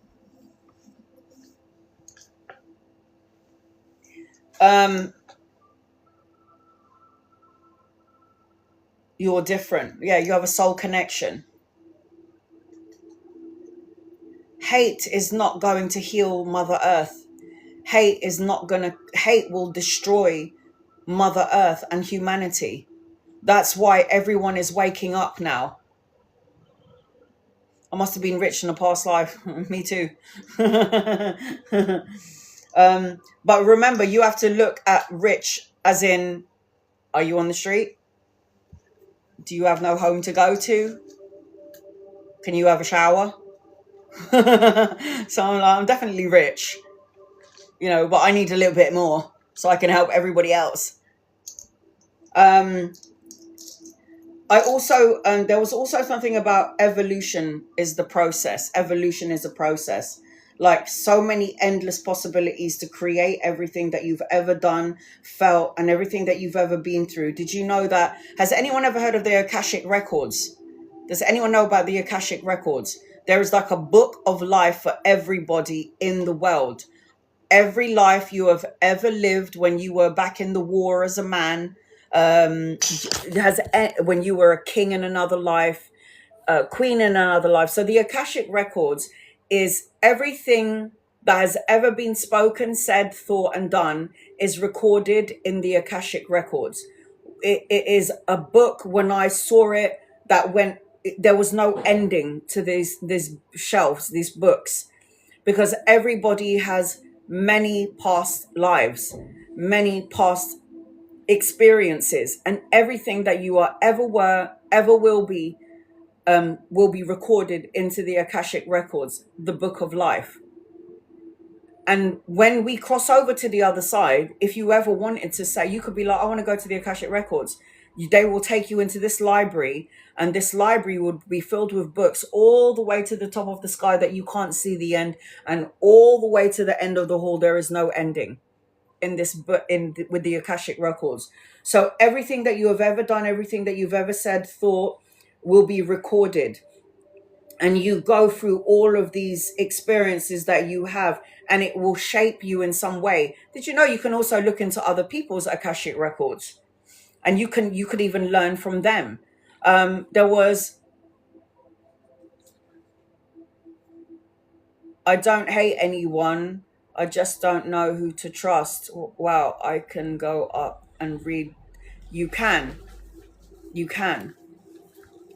And these are, so Ms. Lotus, when you say, I don't know who to trust, just trust yourself. You don't even need to carry those emotions around. I'm talking about heaven. No, because you said, I don't hate anyone, I just don't know who to trust. But it's just like, just trust yourself. The most important person that you could ever trust is yourself. But yes, you can go to and read the books in a lot of other people's books in the Akashic Records. Because we're in this evolutionary stage here. We're all growing and we're all waking up. The goal here is not to reincarnate, right? The goal here is not to reincarnate. Be an ascended master. God, Jesus, Muhammad, Krishna, Shiva. The goal to come into this world is to, yes, reincarnate. This is why I said the brown-eyed people, some of us don't need to be here. Some of us are volunteers. We're coming in to help the rest of the world, to help our children, our grandchildren. You know, you could have been an ancestor from, I don't know, 1425, and you'll be like, I'm coming in again because I can see my great 20,000 time great granddaughter is going to be a dickhead, and I'm going to go there and I'm going to help her out. So I'm going to reincarnate. I don't have to because I've evolved as a soul, but screw it, I'll have another go, but just to help the masses. It will never be boring up there. Are you joking? The amount of shit that I see when I'm reading for a one-to-one client, I'll be like, your dad, and I'll go like this. I go, your dad is blowing smoke. I'm in a really smoky room. This is what I would say to my client. I'm in a really smoky room. I'm a smoker myself, but there's a smoky room and I'm sitting on a round table and it looks like your dad is playing cards up in heaven. And she would say to me, oh my God, my father was a serious smoker and he played and he gambled and he played blackjack with his mates. Him and his mates would play blackjack. And that's what they do in heaven. They golf up there. They do everything we have here on earth. It's just so much better over there. And then sometimes like smoking families, like I'll go, you know, your mum's smoking a cigarette. And then she's like, are you telling me that my mum's in heaven smoking? I'm like, yeah, but you can't get affected by smoke over there. She does it because it feels, she likes, this was something that she loved to do, you know, in the physical world. And she's like, so she died from lung cancer and she's still smoking over there in heaven. And I'm like, yeah, she's offering me a cigarette because she knows that I smoke or I used to smoke. And then she was like, wow, how would I know that? I wouldn't know that. So I'd be like, oh, your mum's coming in. She's holding a cigarette in her hands. And then my client would go, that's how my mum died of lung cancer. Are you telling me my mum's still smoking? And I'm like, yeah, nothing's changed. They still carry the same personality. Yeah. So it's amazing up there. What the fuck do you think I didn't want to come back? Like, you don't sign out anytime soon because you're going to have to come back and redo it and it'll be harder. So just go with the flow, man. So the goal, like I was saying earlier, about being reborn here into the physical world, and it really annoys me. And I already know this, but I'm so, like, still quite human, obviously. I'm spiritual, but I'm still human. The amount of souls on the other side waiting for a body, waiting for someone to get pregnant. And they're like, oh, can I have that body? And then, like, 7 sisters are like, I'm sorry, I'm in front of you. I'm going down to earth. You're going to have to wait for your turn. They're like, oh, there's a child being conceived. Can I have that body? And there's like an order to things over there, up there. Hey, Nicole, so there's like an order to things up there. It's like, no, you got to wait your turn. Sorry, I was in line first. I'm going to earth first. I've been waiting for, I've been waiting for that one, my dad there. I chose my dad to meet my mum. And they're going to come together on this day. And when they conceive me, I'm coming in. You're not having that. Sorry, I'm going in. Why would you choose to come in? Because apparently this is the greatest show on earth. Like every extraterrestrial, every ET out there is looking upon earth going, ooh, what are those not going to do? Are they going to make their world implode? Are they going to be a vessel of love? Are they all going to be healers? What are they going to do? It's so exciting to come to the earth because this is where everything goes. Like in heaven, everything is love and light. There's no illness. There's no sickness. You think of a place, you're there instantly. You think of space, you're there instantly. You think of Mars, you're in Mars. You're thinking about your son, you're with your son here in the physical world. Everything is a speed of light over there. You think it, you're there. You think of that person, you're there. You want a burger, it's right there in your hands. You need a light of it's all there. So it's amazing over there. And that's like, I'll always relay this message. And even my cousin Lilia, when she nearly died from bleeding out after she had her twins and the doctor told her not to do anything. And then she left her body. She goes, the most exquisite feeling when I left my body. And then when I slammed back in, it was like pain and anguish and sorrow and sadness and all this shit. So it's amazing when you leave the physical body, because you leave everything behind and you're not attached to the physical body or even your kids. So again, the goal of coming to the physical world is to not reincarnate anymore, because you've learned all the lessons that you needed to learn through all the lifetimes that your loved ones. Have you ever seen a near-death story where the guides will say, you don't have to go back if you don't want to. You don't need to go back if you don't want to. And then they'll say, yeah, I don't want to go back. So they cross over. Like there was another story that I was watching the other day. It was an NDE experience. The woman gave birth to her child. She left the body. She was so happy. She was on the other side. She saw her grandparents.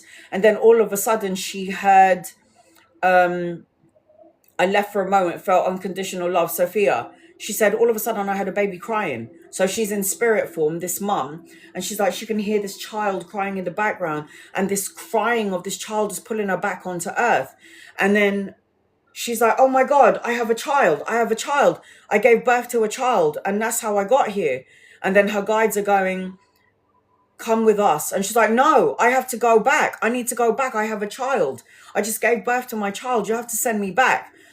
And her angel said, your body is so broken. You can't go back into that body. It's gone. And she was like, no, you heal me. Heal me now. I need to go back to my child. And you won't believe what happened. She had her husband sitting in the bed. She's in the ICU, all pipes and tubes in her nose. After giving birth to her child, her husband see her body raise up from the bed like that, and a white light coming out of her, and the body going like that, and then like this. And it was like God breathing life into her body. And then she went, her angels were like, are you sure you want to go back? You can't go back into that body. It's damaged. And she was like, no, I'm going back. I have a child. I want to see my child. Put me back. Yeah, but the body is so damaged. It's broken. She demanded to go back. She demanded to come back into the physical world. So what did God do? Breathed life into her body. Hey, Serenity Rose. Breathed life into her body. That's why her husband saw her go like that, like that. It's like God was breathing life into her, because she was already dead. She was a goner. But she was like insistent, I want to come back because I had a baby. I'm not leaving my baby. I would have been like, boy, bye. I would have been like, boy, bye. See you later. I'll see you from up here. That's what I would have said.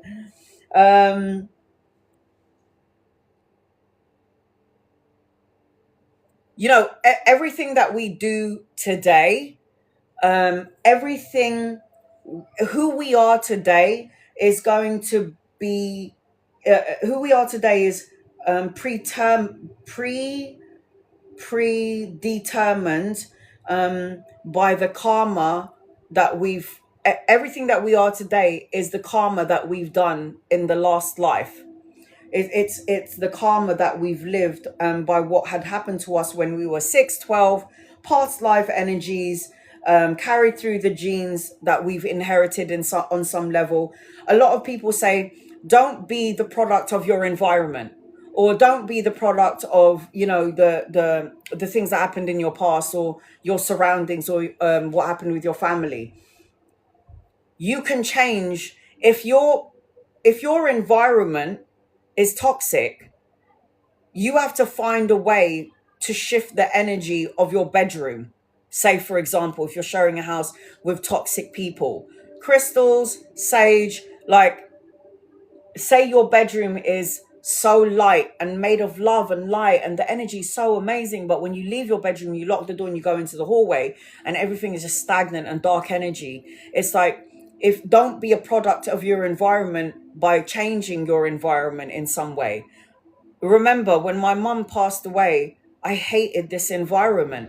If you saw my house before, it wasn't like this. It wasn't crap, but it's better now. I made it my own. I put my imprint, my soul, my love into it. So I became the product of my environment, to the point that I don't ever want to leave my house.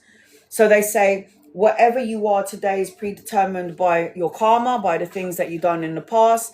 Don't be a product of your environment. You can change your environment where you live if it's possible. If you're not able to move out, then change the bedroom that you're in if you're able to. Because we've come here for realization, and fear is, this is what they said.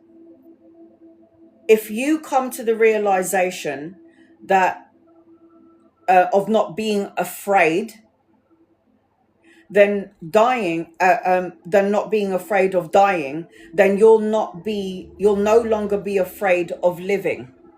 So if you're not afraid of dying, then you will no longer be afraid of living. Doesn't that make sense? No fear of, because there's no such thing as death. The physical body, yeah, we go. Think about it. This body can get ill. This body feels immense pain.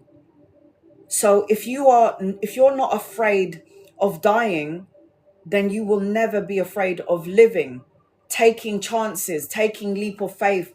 Live a blissful life is what they always say. Live the best life. Live in joy.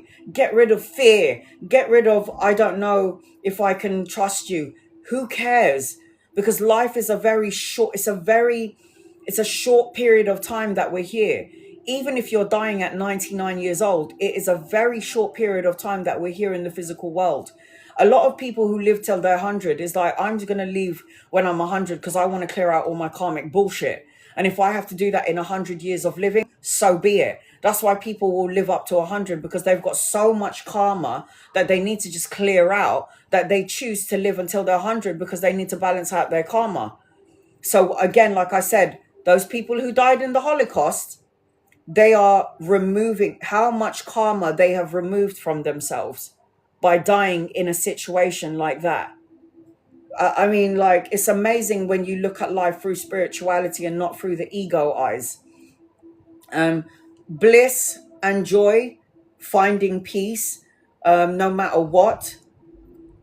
Governments and religions, they say that they try to control the world by making us afraid.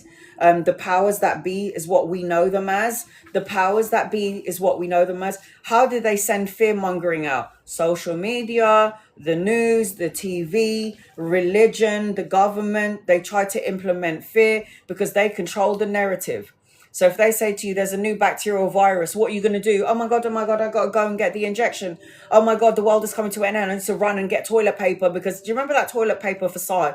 That whole extravaganza about toilet paper when COVID hit. And I see these morons on my street all running to the shop to go and get toilet paper. I was like, clean your ass and wash it with water, you idiots. It's like, yeah, during COVID. And people were selling not fucking tissue paper for like £100. I was like, I can go to the end of the road and buy toilet paper for 99p. Get some wipes. How did you used to wipe our children's asses back in the day? Rip some material, old shirts, man. Wipe your asshole like that and go and wash it in the laundry, whatever. Fucking hand sanitizer. Yeah, it's like, what is going on? On my street on COVID, everybody was running amok. It was like, I'll go to the shop to go and get some eggs. There's no eggs. And I'm like, okay, no panic. All right, I'll just get this one then. I'll get this and this. I'll get some bread. It's like, I didn't panic. In COVID, in the outside world, the whole world was hustling and bustling. And do you know what me and my mum and my daughter were doing? We were in my garden reading books in a paddling pool. It was like COVID did not affect this house in any sort of way. And don't get me wrong, I had COVID. My mum had COVID. We all had COVID. The worst kind, where you put food in your mouth and it tastes like metal and you felt like your heart was beating and you were going to die. And everything that you ate, you were throwing up. I had that COVID. But my body was like, all right, you fuckers, I see what you are. I see what you're doing. So my body and my DNA called the troops in and was like, all right, you fuckers, it's time to get into war. We've got to heal Anna's body. So the attack is called COVID. You know what to do. Get in there. I didn't even need a COVID injection. I got better straight away. My mum, she's an OAP. She had COVID. I was like, Mum, raise your vibration, love and light. And then she was like, I know. And what happened to her? She ended up getting better as well. But some of us had to have 2 COVID injections because you weren't allowed to travel at the time. My mum had it. And all the repercussions after taking that injections has left people having anxiety, asthma. Some people had to do it. You couldn't work if you, yeah. So I feel sad. But that's them taking your power. They implemented fears on you, innit? They controlled the narrative. If you don't get the COVID jab, you can't go to work. And then I had people coming up to me going, did you get the jab? And I was like, no. And you know what else happened? I went to my chemist, and there's a woman that I speak to her like we know each other for 20 years, the girl in the chemist. And she was going to me, like she'd say, do you want to get your injections, a flu shot? I'm like, hell to the motherfucking no. I haven't had a flu since 1985, since I was 5. I haven't had a flu since, I don't think I've ever had the flu. Maybe one time, and I don't remember it. And maybe I was like 17. I don't get a flu. Yes, I hated the mandate. I had twice. Second time, the nurse told me whilst I was in labor, everyone was wearing a mask. Now there is a Hunter's. Don't listen to this. Hunter's virus, John's virus, Brian's virus, Alicia's virus, you know, Samantha's virus, whatever. It's not fucking real. It's fake. It's fear-mongering. Unfortunately, I had to take it. I was working with the healthcare and I regret it. They make you feel like you don't have a choice, isn't it? Yeah, but you had to, if you don't take your COVID jab, you can't travel. So I was saying to my mum, we ain't going to be traveling for about 5 years because I ain't taking that fucking COVID jab. And I ended up traveling anyway without it. My daughter didn't get it. I didn't get it. My little brother didn't get it. And my little brother was the first one to even get COVID ever. It was mandatory for us as well. In Singapore, was compulsory to have the injection done. Because think about it, yeah. I'll tell you why it was the blow me virus. This is what the government does. They fearmonger. They make you feel like you have to take these injections, otherwise you're not going to be able to travel. You're not going to be able to go to work. This is like taking your power. This is bullshit. So what are they going to come out? So what did you say? Harvey virus? What is it now? Henry, Harvey? What did you say it was? Of what fucking virus is next? What did you say? Henry virus? Harvey? Hunter? No, I don't fucking think so, mate. Hunter virus. What a load of bullshit. If you get the fucking virus, just get on with it. Let your body defend itself. Your body knows what to do. Just be like, body, you know what to do. There's a fucker in there. Get rid of it. It's like fucking being controlled. So what do? We watch social media. Social media will go, oh my God, there's a war, guys. There's a war coming. Oh my God, there's this. And then we're like, oh no, we're all going to die. Yeah, we're all going to die anyway. So what the fuck? Who cares? So it's like,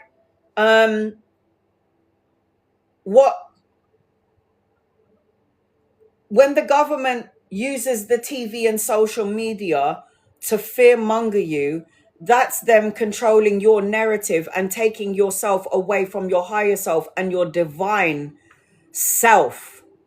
And do you know why the government does this, guys?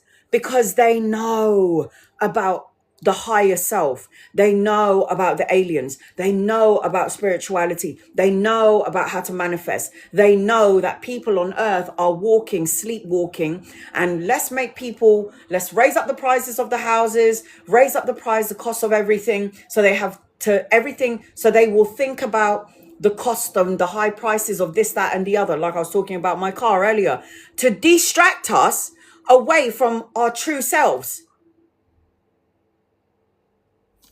To distract us. And they want us to fight each other. They want us to have enemies. We need to go into love energy. So The universe, what what the powers that be, the government, religious, the religious factor, what they do is they implement fear into your energy field and they can control you. So I'm like, nah. Like military vans taking away your children. You need to come with us, ma'am, because we're going to take you to the stadium. Fuck off. If I'm going to get hit by a meteor, I'm getting hit by a meteor in my fucking house while I'm eating a steak. Don't worry about me. I'm good. I am not going with you. What? So you can control my life? I don't fucking think so, mate. You better shoot me here and now. I'm out. I know it's like to die. I'm ready. Take me out. I ain't walking with you. People are forced, like what they did with the people in the Holocaust. They forced you to get into a van so you can get gassed. Like if I was ever in the Holocaust, man, I'm going to be a fucking sniper and I'm going to try and beat somebody up. I'm going to get the gun and I'm going to be like, everyone back up, get away from me. I don't want to hurt you. And I'll try and like save everybody like fucking She-Ra. They know that they're losing control and they're... Oh my God, it's already getting there. It's already getting there. Everyone is waking up to who they are. The powers that be who know about powers have controlled the narrative since I was 8 years old. It's not happening anymore. I'm 45. Not happening anymore. I am in control of my life. What they're doing to Mexico, what they're doing to the Mexicans here in the USA. I'm sorry, but no. Remember the Black Panther Party? You remember all of them parties that are trying to stand up for what's right? I would rather be one of those people that will fight for love and fight for what is right than be controlled by you. Politics.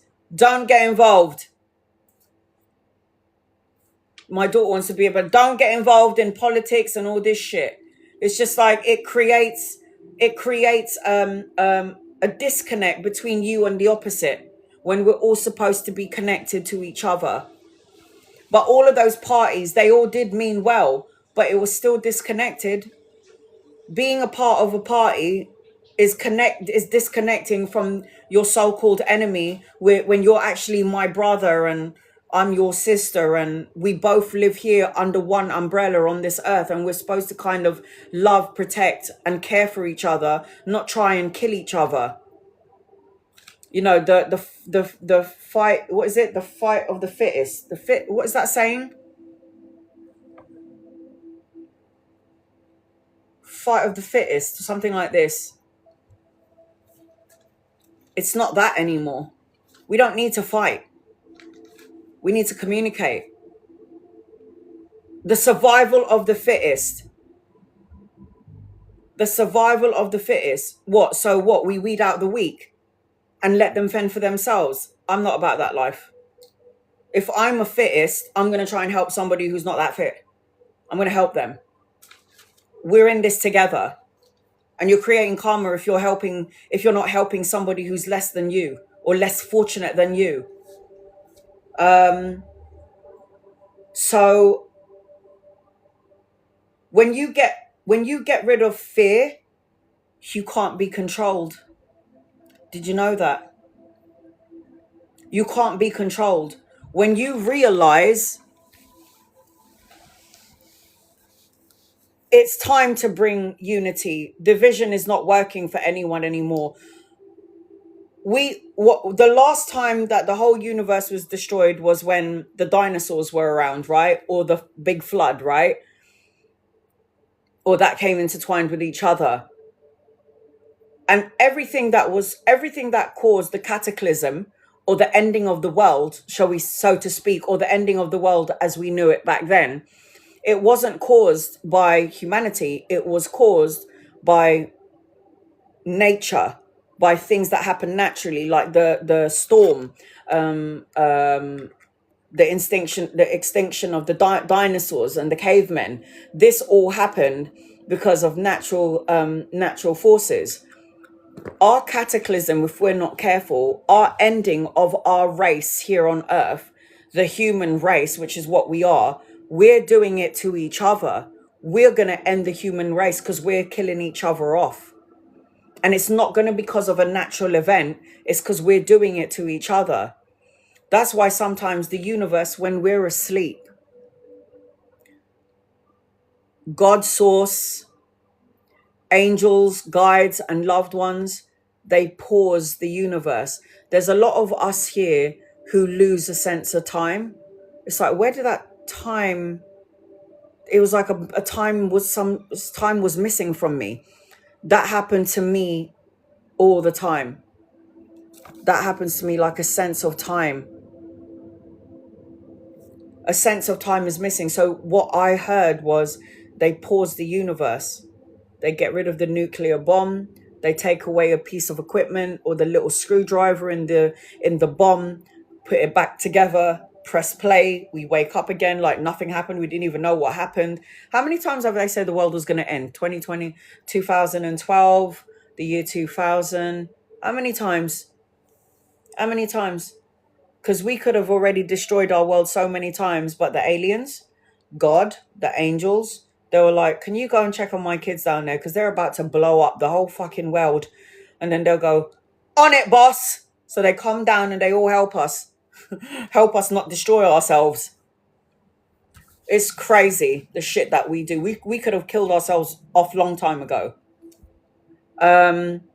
So if you are not afraid of the powers that be, you cannot be controlled, because fear causes you to stop breathing, doesn't it? You know, when you're afraid, you're like, oh, you know, you hold your breath when you're afraid. Yeah, you're like, when you hold your breath and you stop breathing, you block the flow of the cycle of energy through your body, because fear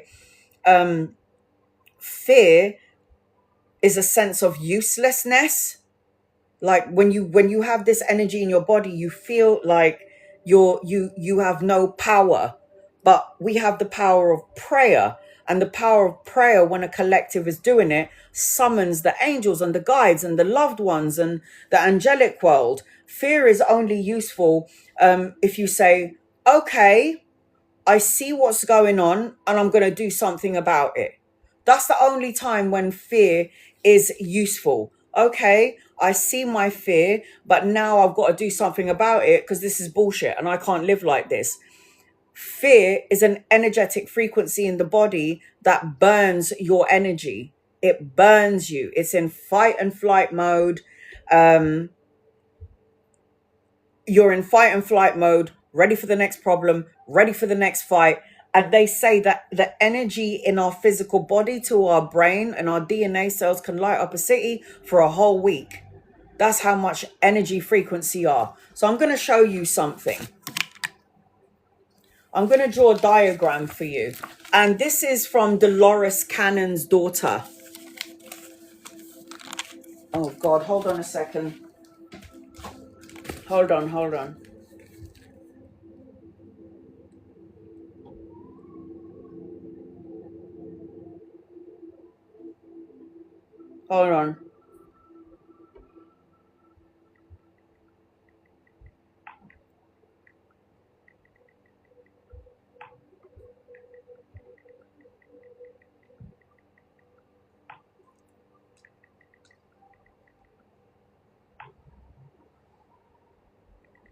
So I'm just messaging my brother.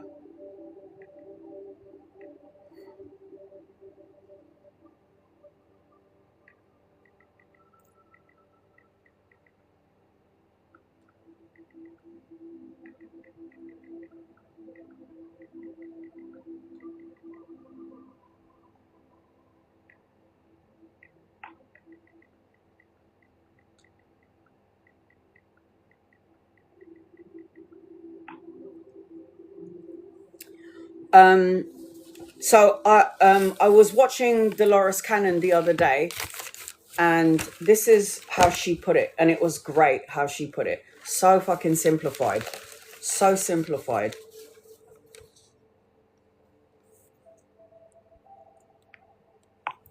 So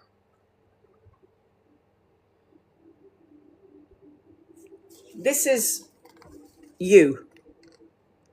Yeah, that's you. That's you in the physical form.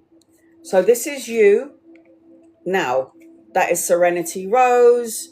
That is Miss Lotus. That is me. That is Irene. That is Yvette. This one person in the physical body, that is you, the physical body. But who you really are is this.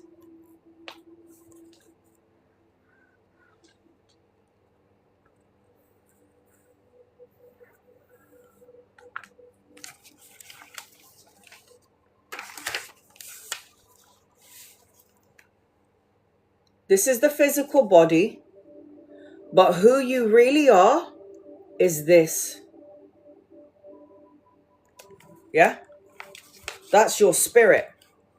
That's your, when you hear near-death story experiences, I look good on paper, I finally lost weight. I know, we all look great. So, if this is you, and this is your soul in this tiny little body that squeezed itself into this tiny little body, what is that connected to?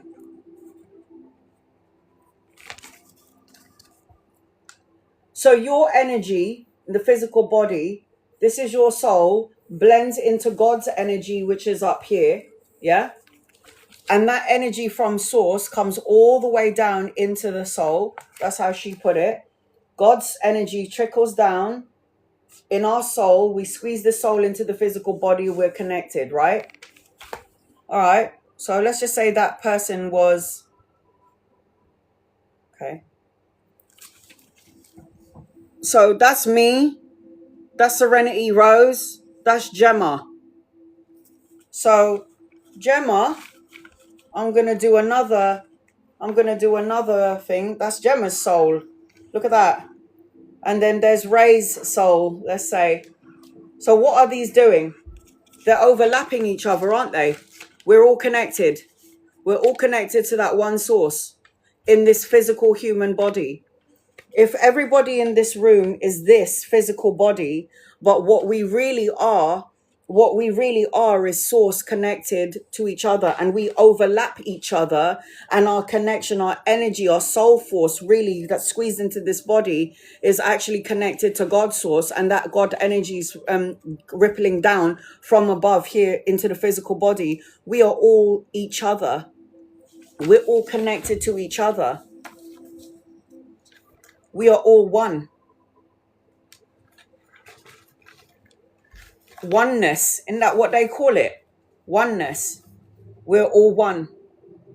We have different color skin, different faces, different experiences. Pain is pain. Whether you're ill, whether you die of something, whether you're diagnosed with something, someone in your family might have had what the other person is. Maybe you lost a child and your wife lost a child. Maybe you lost a child and one love. We're all connected. We're all the same. So even though outwardly it looks like our experiences are different, it isn't. We're all, pain is pain, right? Whether it's pain of the physical heart from a loss, pain is the physical body, pain is mental pain, anguish, pain is pain. It doesn't matter what pain I'm experiencing from your pain, pain is still pain. And we're all connected to each other. We're all been hurt. We all recovered. We've all been hurt. And then we've all recovered. And then we've all been hurt. And then we've all had losses, and then we've recovered, haven't we? That's what we come here on earth to learn, to experience all of this energy. So you have to remember that what you are, and I'm going to go back to this again, your belief system is really, really important.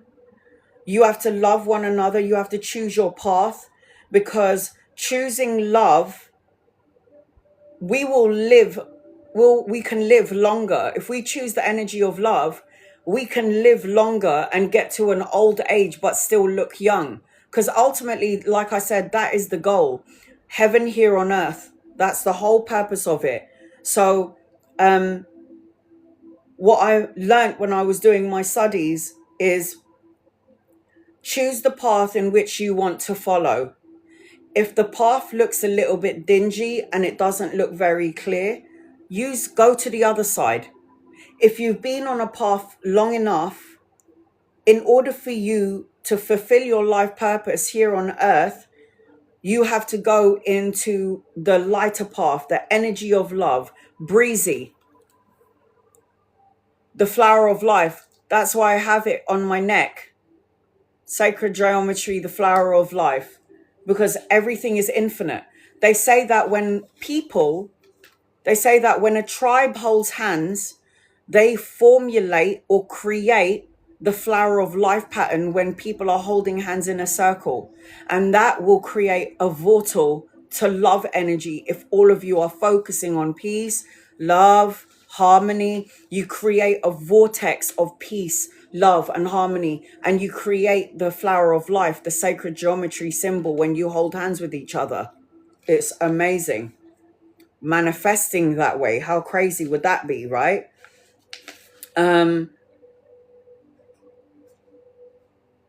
Leave a legacy for your children and your grandchildren. Let your children talk about you and go, my mum did that. Did you know that? Was that your mum? Yeah, that was my mum. She's the one who did that. You have to find balance and harmony in this world, the environment that we live in. The mountains, the garden, everything is so healing energy. Now, I wanted to talk about that diamond thing that I was talking about earlier. What my guides have showed me was that we have a diamond inside our physical body. And they go, but we're going to put it to you this way. And when they showed it to me, I was amazed and they showed this to me a while back, but I completely forgot about it. And it was reopened when I read Avalon from Sarah, the Avalon book that I showed you. There is a pyramid above. So above our belly button, there is a pyramid that goes as above. And there's a pyramid from the belly button that goes down to our crotch. As above, so below.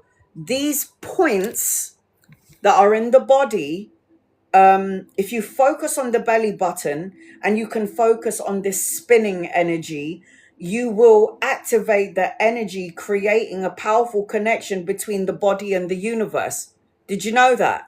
So we have that diamond shape, which is a pyramid above the belly button, below the belly button, a pyramid down below and above. And those points create...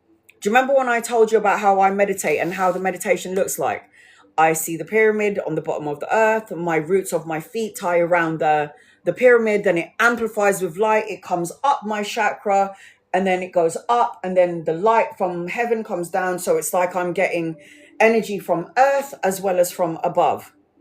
And it's funny that I was like, that's so crazy. It's like, it's a knowing. It was something I already knew. It was like, I didn't even need to read it. I already knew it.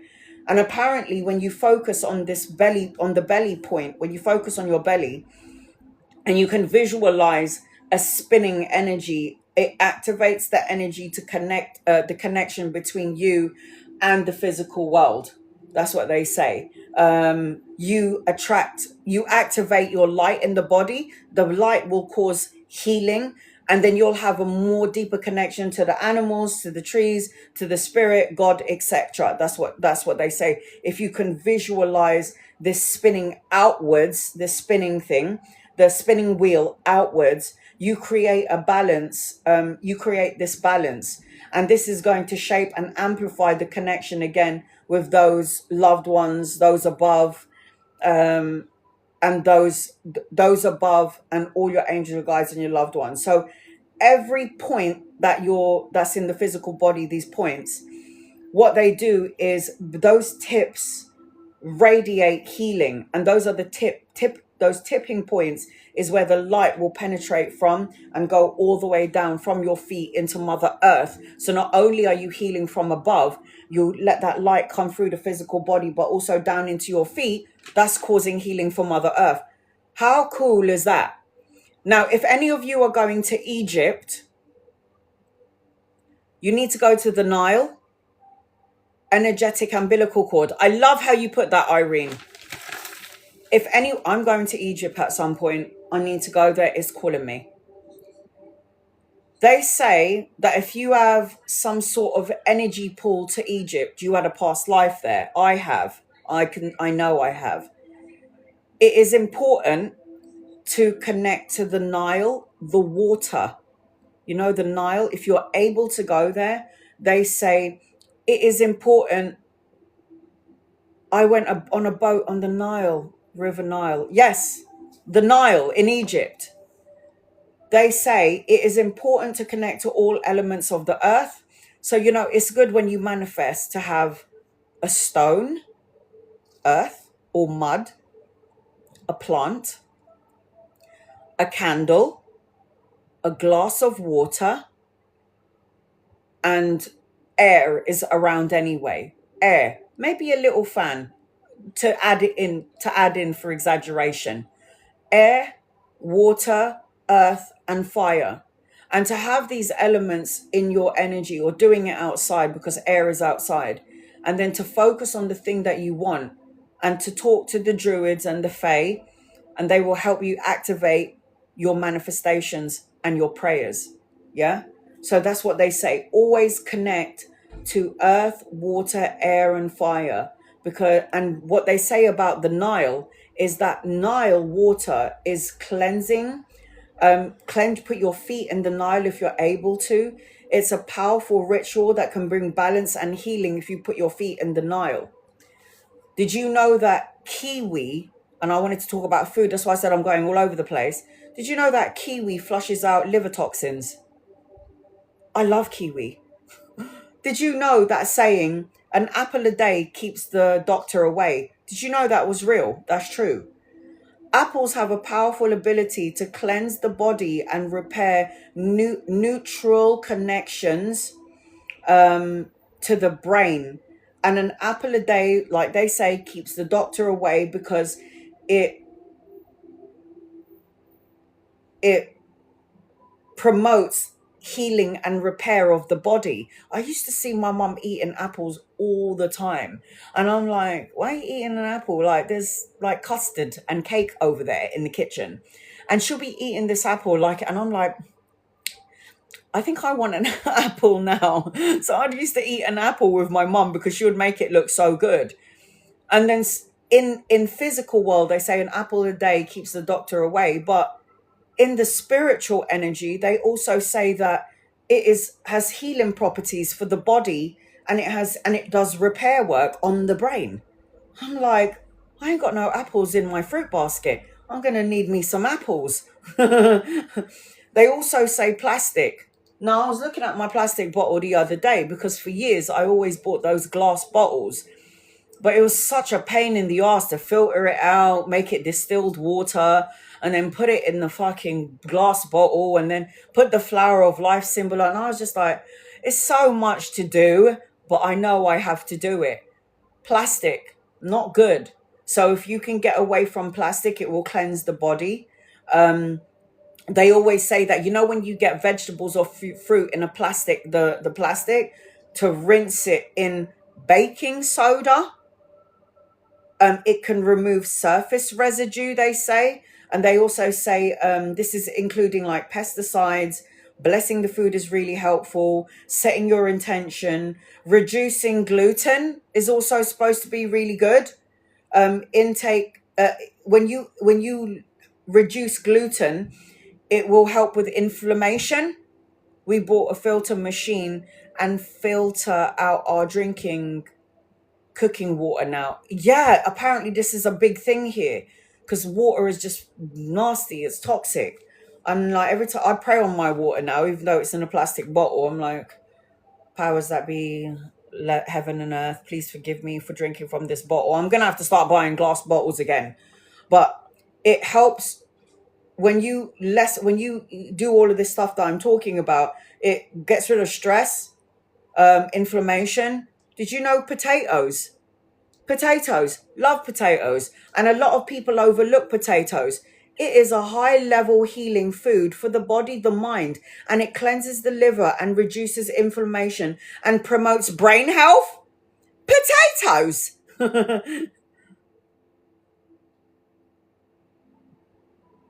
And they also said, so it's funny that you say that, Gemma, the guides have also said, if you're able to grow your own fruit, well, I'm not, because my garden is shit, or get organic fruits, that would be good from a farmer's market.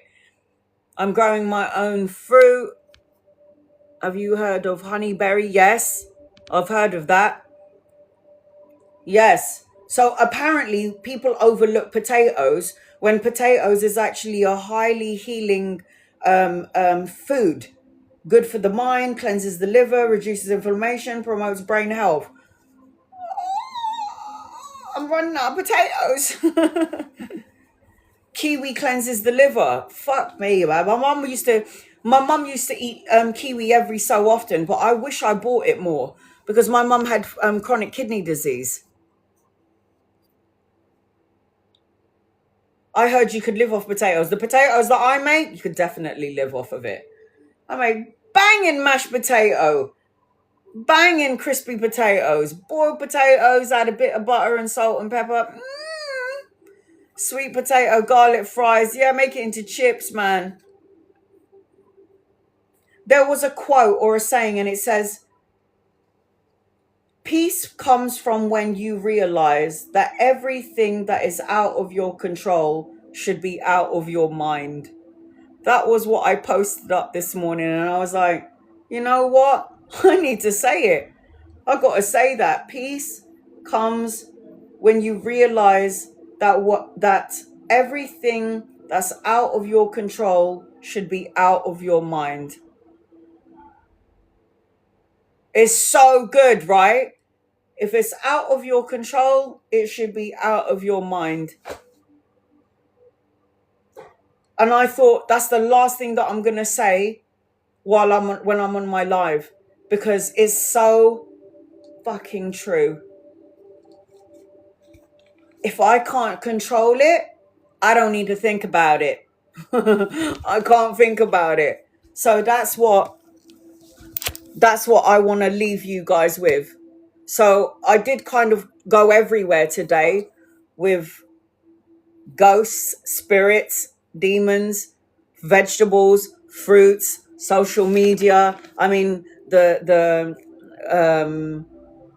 we talked about it all, didn't we? The Holocaust, karma, people who died in the Holocaust, how they've really they've resolved a lot of the removed a lot of karmic energy by dying altogether in the Holocaust. So mass death, like the 9/11, balancing out karmic energy. There's a reason for everything, right? There's a reason for all things.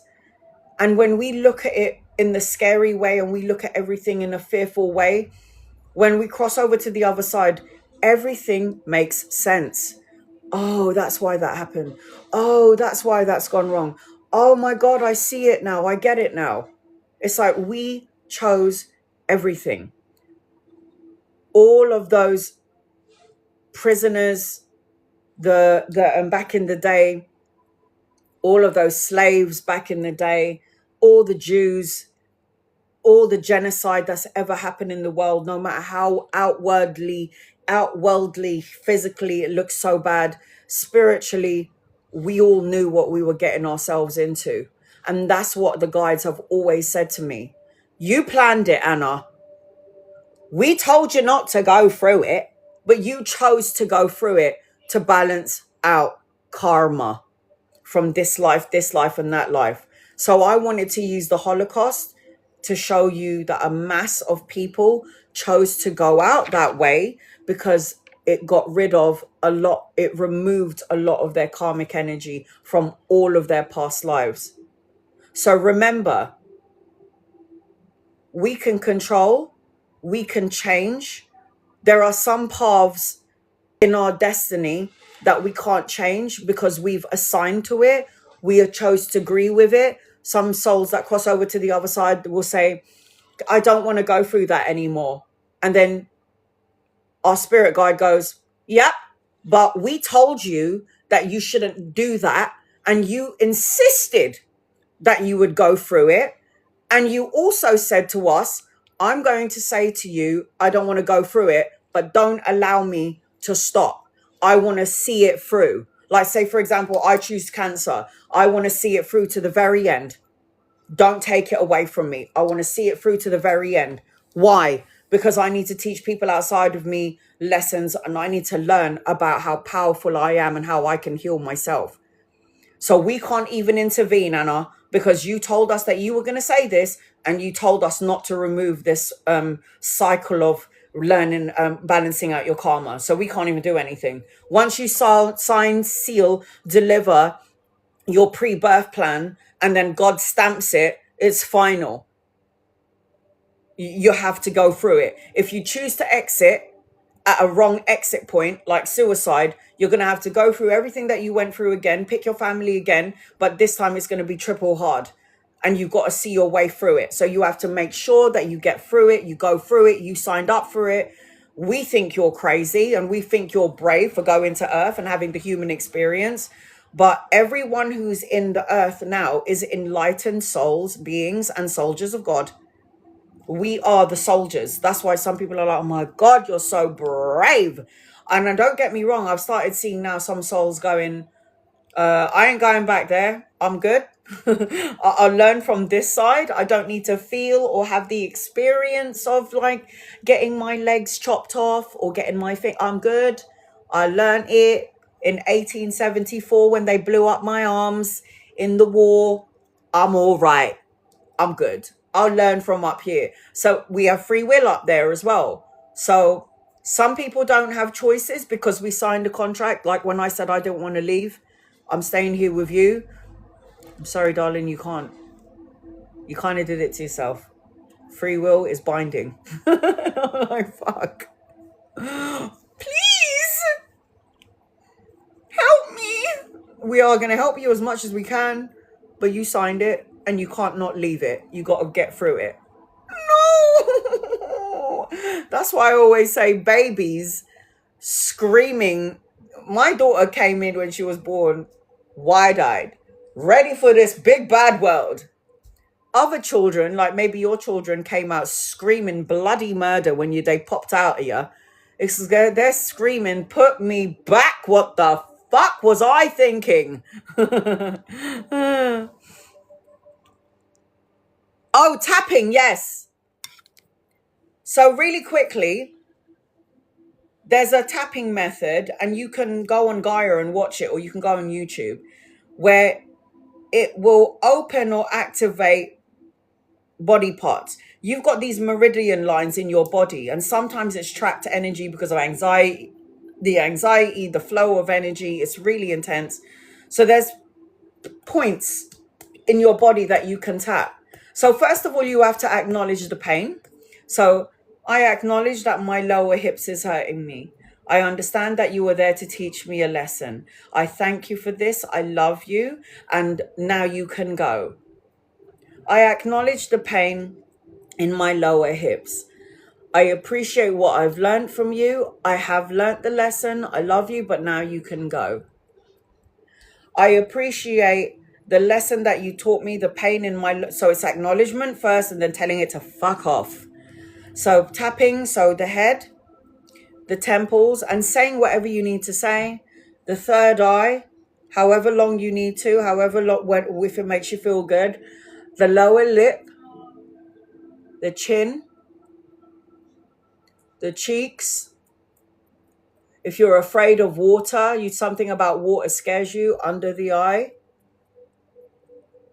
Somebody was like, oh, I need to get really... Someone was like, oh, I really need to get rid of this pain, so I'm going to fucking tap the shit out of my head.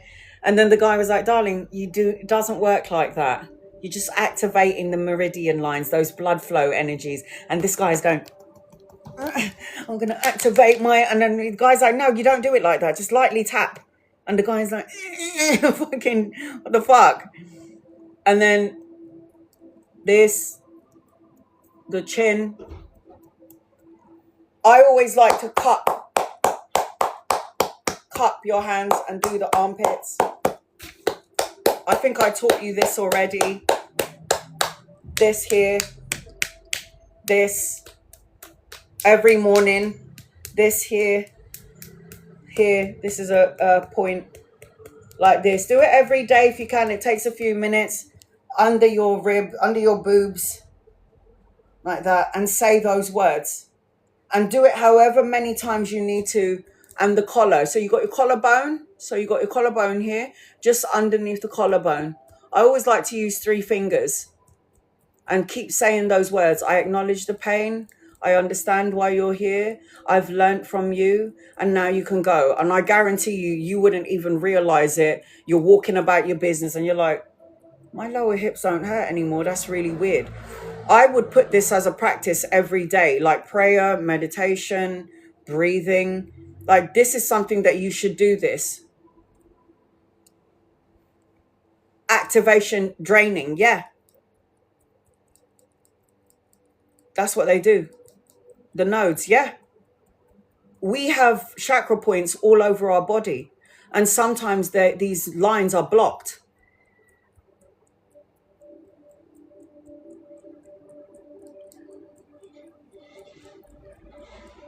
So I'll show you the points again really quickly. The head. And you don't need to go, I really need to get rid of this pain and smack the bitch out of yourself. Just lightly tapping on the head, okay? This is your crown chakra. The third eye. And do all of them. The temple. Under your eyes. On your lip. Lower lip. And I will post this up. These are the points. This is like Qigong. This is what they will teach you in Qigong, like this. This point here in your arm. This one here. This one here, your wrist. Apparently massaging your wrist and tapping on your wrist makes you younger. Makes you younger for longer. This, say the words. I understand and acknowledge why you're here, my lower hip pain. Thank you for being there. I love you, but now you can go. If it's a headache, if it's a pain in your feet, do all of these points and say the words. Just under the boob here. They even say do this on your armpits. You can cup it, but you can do the finger as well, just underneath the armpit. Here, you can tap that bit, but I always like to cup it as well. It's really good. And I'm telling you, I've been doing this for about 4 days now, and I had a really lower hip pain. I don't have it anymore. And I do this while I'm meditating. So when I've said all my mantras, hit my singing bowl, I sit there, start my alarm clock, yeah? And the first thing in my meditation is, angels, guides, I'm here. Show me what you need to show me. And as I'm doing this, I'm going.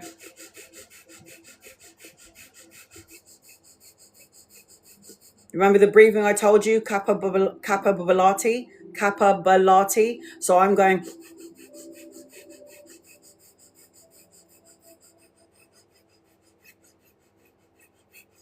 I'm doing the breathing, Kappa Balati breathing, while I'm tapping. So good. It's so good. It's so good. I don't need a medicine. Under the armpits, really, yes. I do the breathing when I have anxiety. I do the breathing when I have my meditation. I'm resetting my nervous system. So that's what I do every morning. And you know, my best friend comes here and she's like, you know, Manang, and Manang again in Filipino is big sister, you always seem zen and so calm. And I'm like, really? Because my daughter thinks I'm crazy, and probably my followers think I'm really loud and brash. And then she's like, no, but when I'm with you, I feel a sense of peace and calm, and I go home and I sleep better. It's like your energy so rippled out into my energy field, and I feel like I can sleep. And I was like, so I'll see you same time next week. And she's like, hell yeah. She's like, oh yeah. For my asthma, tapping on my chest. Yeah, here.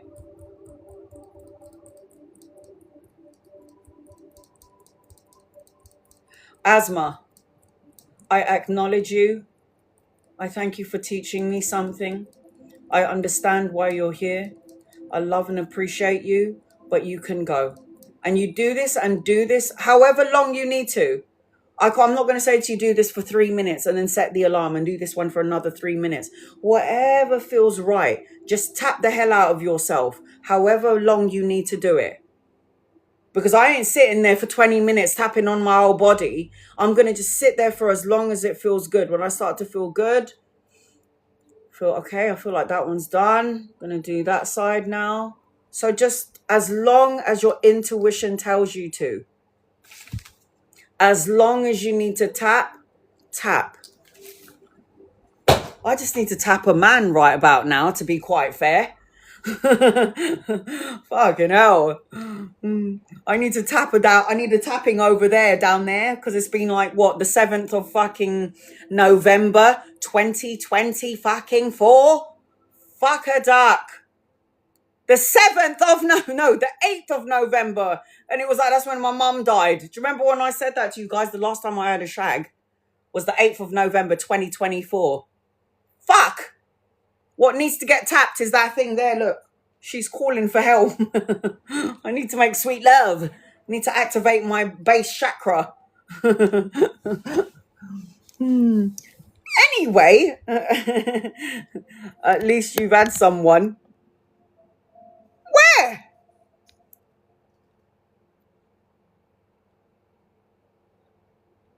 I hit Portugal. I'm picking you up. We can go out. I'm doing all the tapping in all the right places, but there's one place that needs to get really, really tapped. Anyway, see, I'm still human. I might be spiritual and talking about God and our angels and our guides and our loved ones, but I am still a woman.